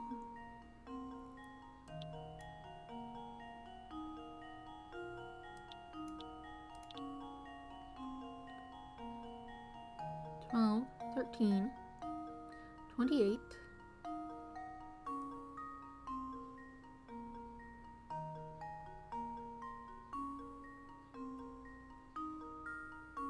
no, 12, 13, 18, 26, that's 37, 26, 30, 35, which is not right, 18, 27, 34 is also not right, 13, 22, 29, 9, would need 3 more, and would need 4 more in the other direction. Your problem. I'm going to lose my mind.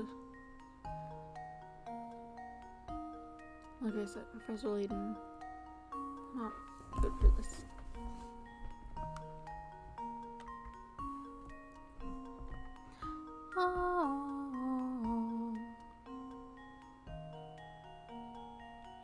A4, right? 12, 21, 28,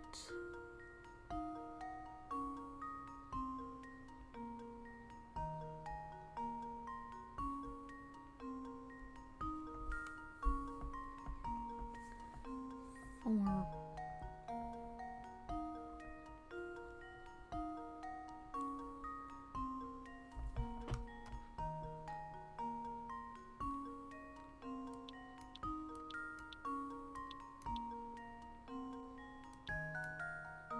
Thanks. Just testing something. Guess I can more or less cut that in half. And also this. Does that help anything? Okay, but if 700 in half, that's 35 plus 50 from 100, that would be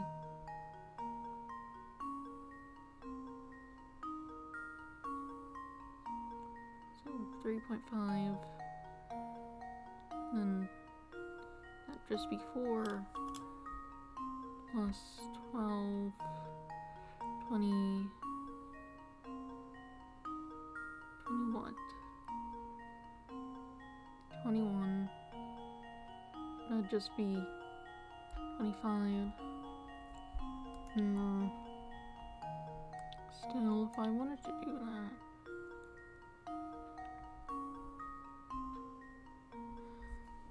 Five, 2.5 plus 3.5 2, 5, 6, 7, 19, 28.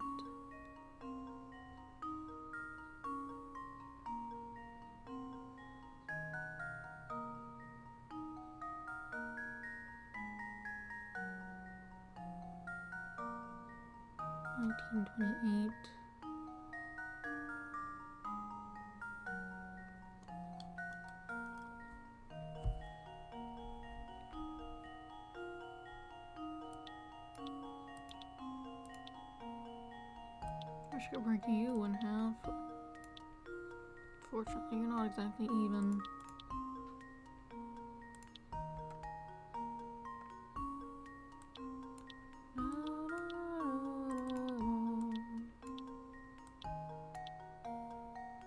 This one's a little more even. This one's out.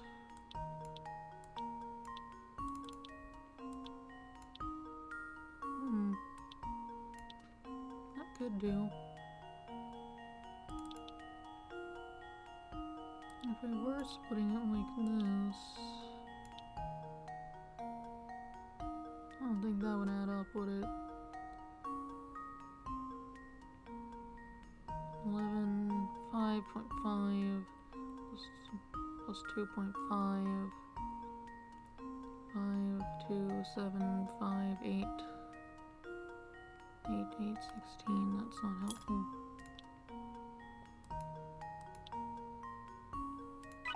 Let's just, I don't want to be here forever.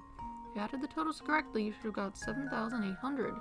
You want to divide this into 3 sections of equal worth, so each section of the necklace and your solution will be worth 2. Wait. 2,600. 3 equal worth.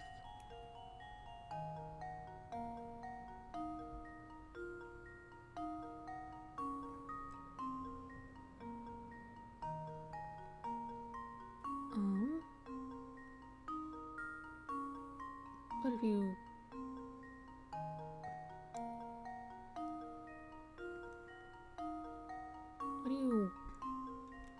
okay.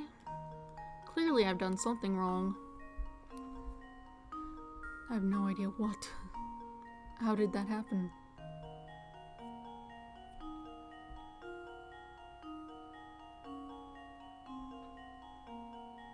Okay, that makes things easier now that I have the right numbers to work with. I guess now that I'm thinking about it, it's been a while since I've done that. Maybe I've simply mixed up the actual things that need done. 26 is the answer to the problem I'm having.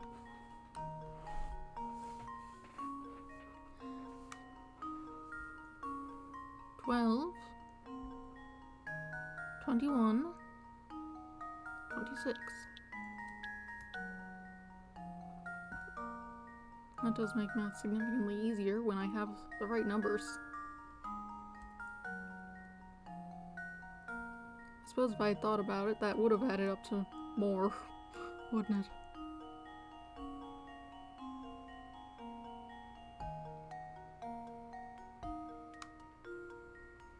Yeah, no, I think I moved it over instead of doing remainder. Yeah, that's the problem.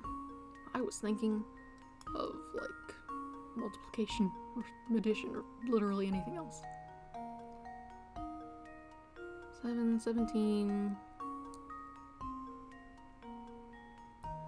23, 26. Yeah, that would be the problem. This should do the trick. Wait. Well, I suppose you can't win them all. What do you mean?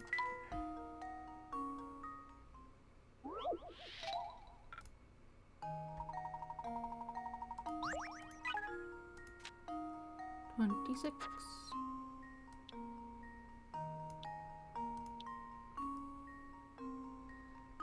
6, 18.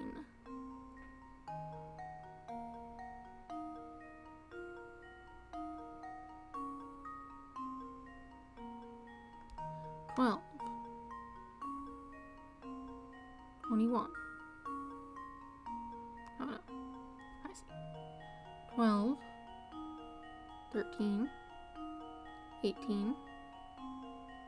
26. 11. 13. 17. 26.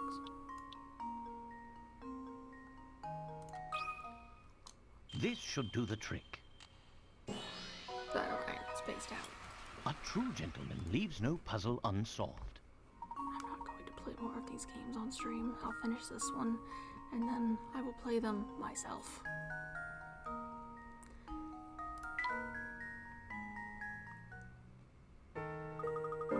Handsome man, Spot. You're some catch, aren't you? Consider me smitten. Oh, Mr. B. He is definitely here looking for something, and I can't say I know what. Search must be going badly, because he's kind of crabby whenever I see him now. Finding a lead out here is pretty slow going, huh? Indeed. Perhaps our only choice really is to wait for the Herzen Museum to open. Gosh, if that's the case, maybe we should revisit the museum. And if no, it might have opened up while we were away.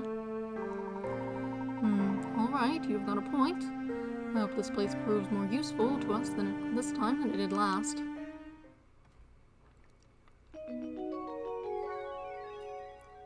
Carster and Luke decide to pay one more visit to the Herzen Museum. Let's set out. I believe I should have been able to... Oh no. You do have to look around.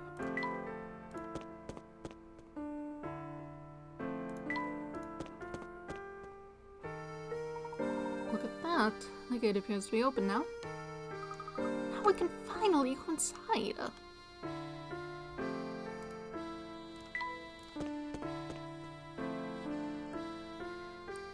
Here's them. Luke, do you hear that? It sounds like the conductor and Mr. Beluga arguing again. Nothing. I don't even have so much as a lead on it. I thought I told you to find it, and I find it fast. Uncle, you gotta cut me some slack. It's no piece of cake sneaking around with that pig on my tail. Plus that professor dude from London's been playing detective too. Doing a low profile takes it out of a guy, you know what I'm saying? My feet are killing me, all this running around. Why'd you let me take a break?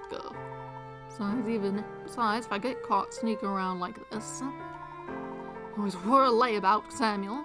Quit your whining and get back to the task at hand. Till you find that box, I'd better not hear the word break coming out of your mouth. Gosh, Mr. Beluga really let him have it. Do you think he opened up this gate, too? I'm not sure, though it appears that while the gate is open, the museum itself is still closed.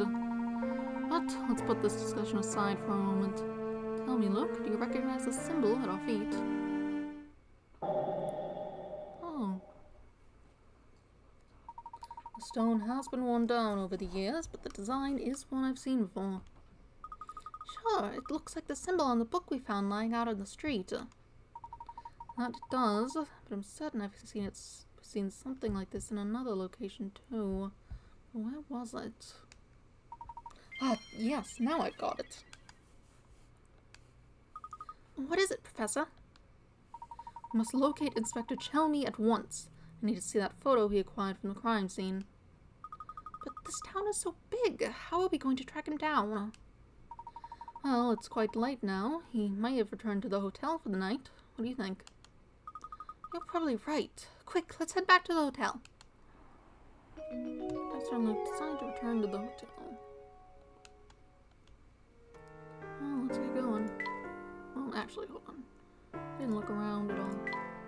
These statue's eyes seem to be glowing. Big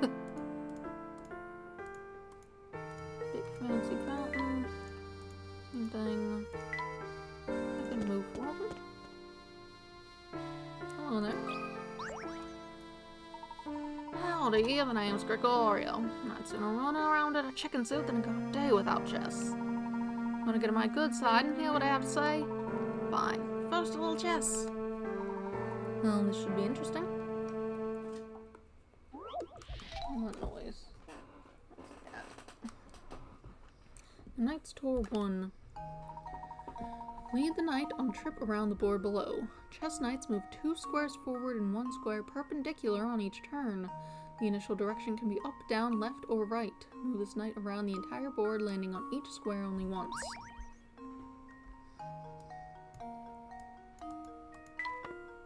Oh, I see.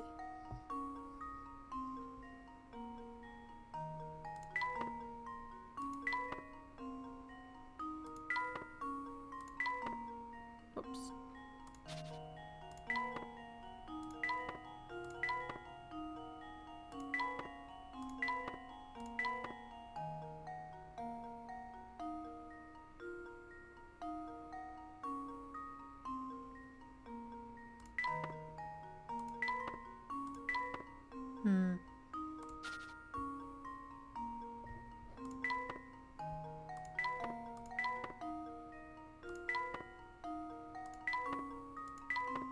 I just did that.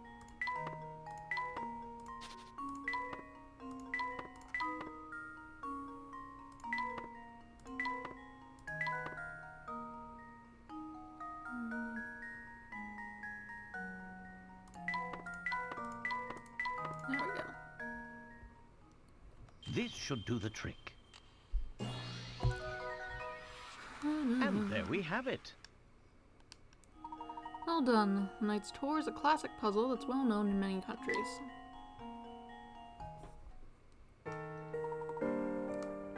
Very nice, sonny boy. There's more where that came from, but let's take a breather for now so I can yam at you. Back in the day, this town was full of aristocratic families, but one day they just up and left. The Ozen family is pretty much the only upper crusty family left in town.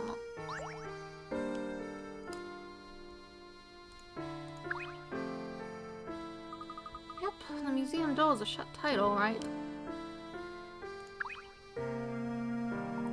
So you know, next time we meet I'll have something even more difficult for you.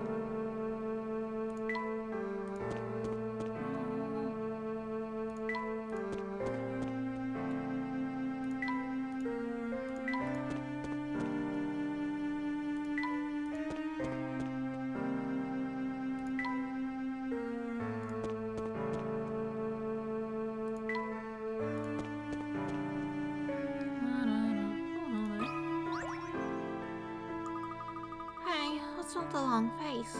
Don't you know adults aren't allowed to pout? Honestly, I can't stand to see you look like that. See, it's a little puzzle. Cheer up, will ya?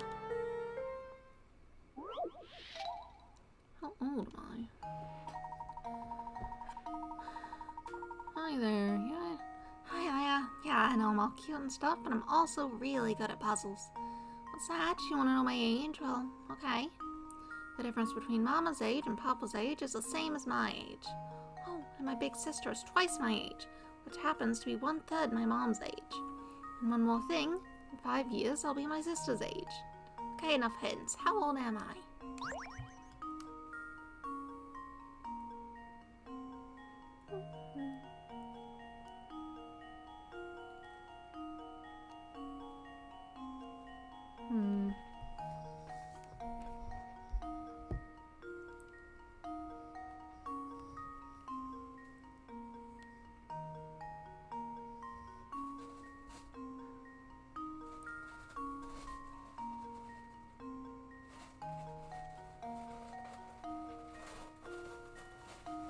We say you're maybe 5.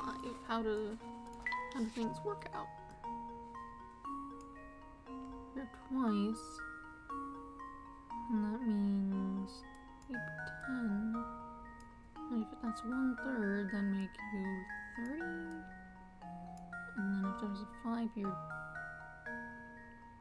difference, I guess in 5 years, if you're your sister's age, then you'd have to be 5, huh? If she's twice your age. That on its own is insane.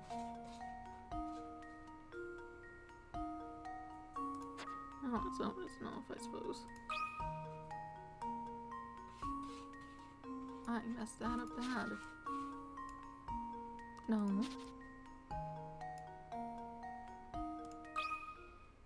This should do the trick. And there we have it. Not bad. Hey, not bad. Papa's 35, Mama's 30, meaning the difference in their ages is the same as my age, like I said. As for my big sis, she's 10. That's twice my age and 1/3 of Mama's. In 5 years, I'll be 10 and my sister will be 15. Can you believe it? I'll practically be a grown-up by then. Hey, pretty good, Smarty Pants. So good, in fact, I think you deserve a reward. What kind of a reward?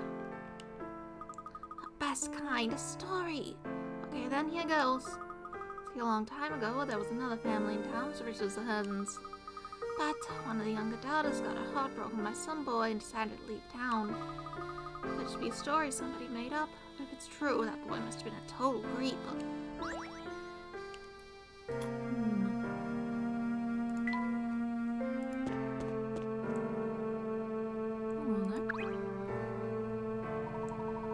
Fulson seems to be home to many families of noble birth.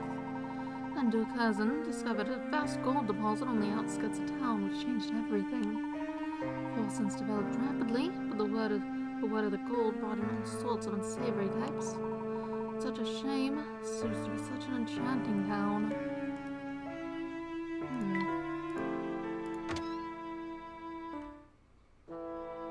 Hello there, we need to speak with you. Inspector, there's something I need to ask you. Can you spare just a moment? Oh, Layton. So you've been busy. I didn't think you'd manage to solve 50 puzzles so soon. Is that so? I hear you've been very busy sniffing around town for clues. Tell me, has your search yielded any genuinely useful facts yet? Perhaps, would you mind showing me the photo you recovered from the doctor's apartment? Oh, I understand there's a clue to be found in that photo. Well, I see you've solved 50 puzzles so far, so I can tell you're serious about the investigation. My top priority is solving this case, so if you think you can help, I might as well show you the thing. What the devil? Is something the matter, sir? There's a blasted hole in my pocket. Oh no! Been scattering the pieces about without even noticing. This is a low point in my career. Seems that all that remains of the photos is one scrap. I've got the photo scrap, only 15 to go. I guess we'll just have to give up on ever seeing that photo again, huh? Tough to say. The pieces were still in my pocket when we entered Folson's. I'm sure of that much. Inspector, do you recall the path you took around the town over the past couple hours? Bits of it, yes. Let's see. Show me his route. Use what the inspector remembers to find the path he took through town. Well, only one turn I made was at an intersection with a cafe on it. And I also passed in front of one hat shop, one flower shop too. I didn't walk any further than necessary. Now that you've heard his recollection, can you trace the route the inspector took through town?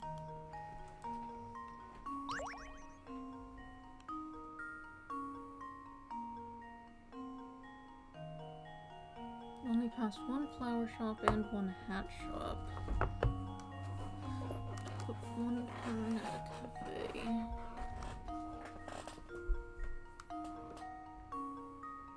Maybe something like this?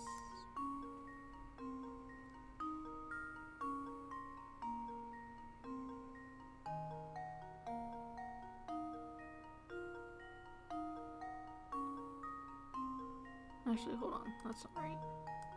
It'd be like that. So you have to turn at the cafe.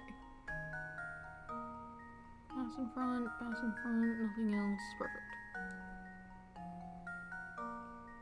All's well, right? One hat shop, one flower shop.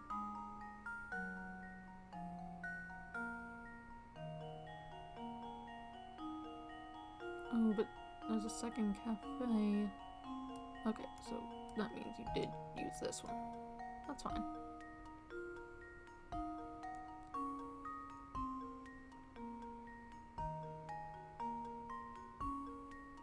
Yeah, that should be it. This should do the trick. And there we have it. And now we have it. That's right. You may have figured out the inspector's path through town, but just searching for those. The search for those photographs is just beginning. And then, after leaving the northeast corner of town, I came straight back to the hotel. That should be enough information to get started. Thank you. Come, Luke. Let's see if we can't recover the pieces of that photo by retracing the inspector's steps. What's so important about the photo, Professor? I'm unsure of the photo's content, but I have every confidence that it will lead us to the Elysian box. Say no more. I'm sold. After all, your intuition never fails. Let's hurry to the northeast corner. I think we can get through that little path where that bulldog was sitting. Yes, let's. I'll lead the way. Puzzle sent to the shack. Professor and Luke decide to investigate the northeast corner of town. Yeah, sure.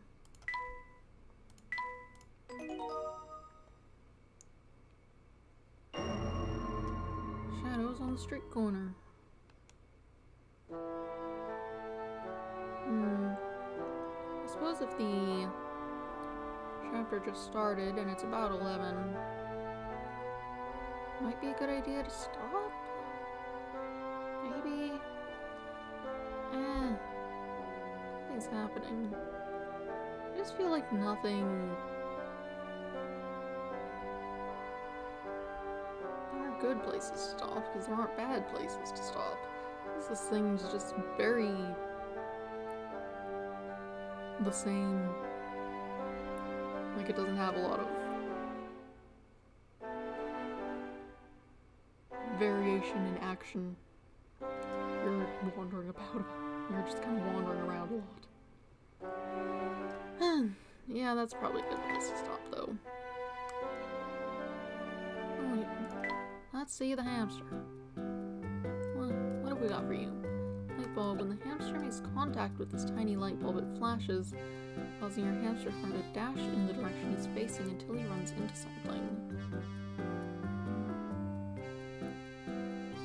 Fascinating.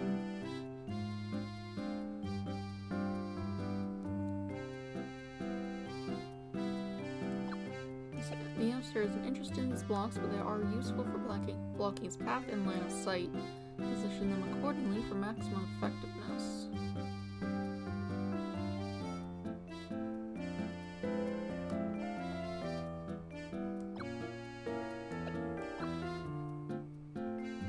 If we were to send you over here,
also stop on the object you find. Interesting.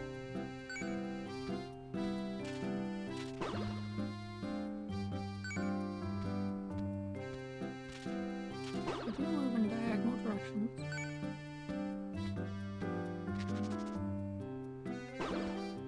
Alright. This isn't overly interesting. Yes, yes. Fun to mess around with, but I can't imagine it's all very interesting to watch. Whatever. I don't know. I'll be back to this on next Wednesday, I guess.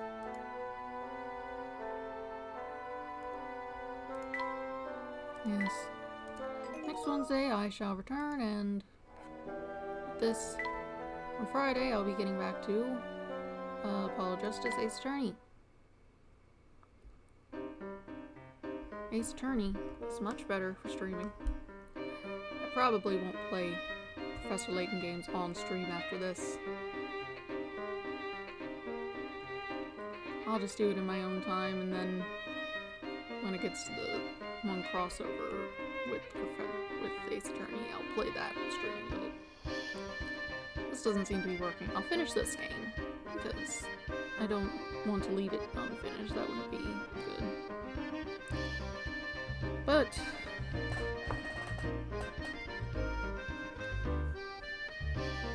yeah, I don't know. Friday, will be Phoenix Wright Ace Attorney. No, Apollo Justice Ace Attorney is what's happening. Chapter 4, Episode 4, toward the end of it, I think. Probably just gonna be the trial, maybe a little bit of exploring around with Apollo, but probably mostly trial. More Professor Layton on Wednesday. Yes. I think that's it. I think that's everything. Have a nice day. Goodbye.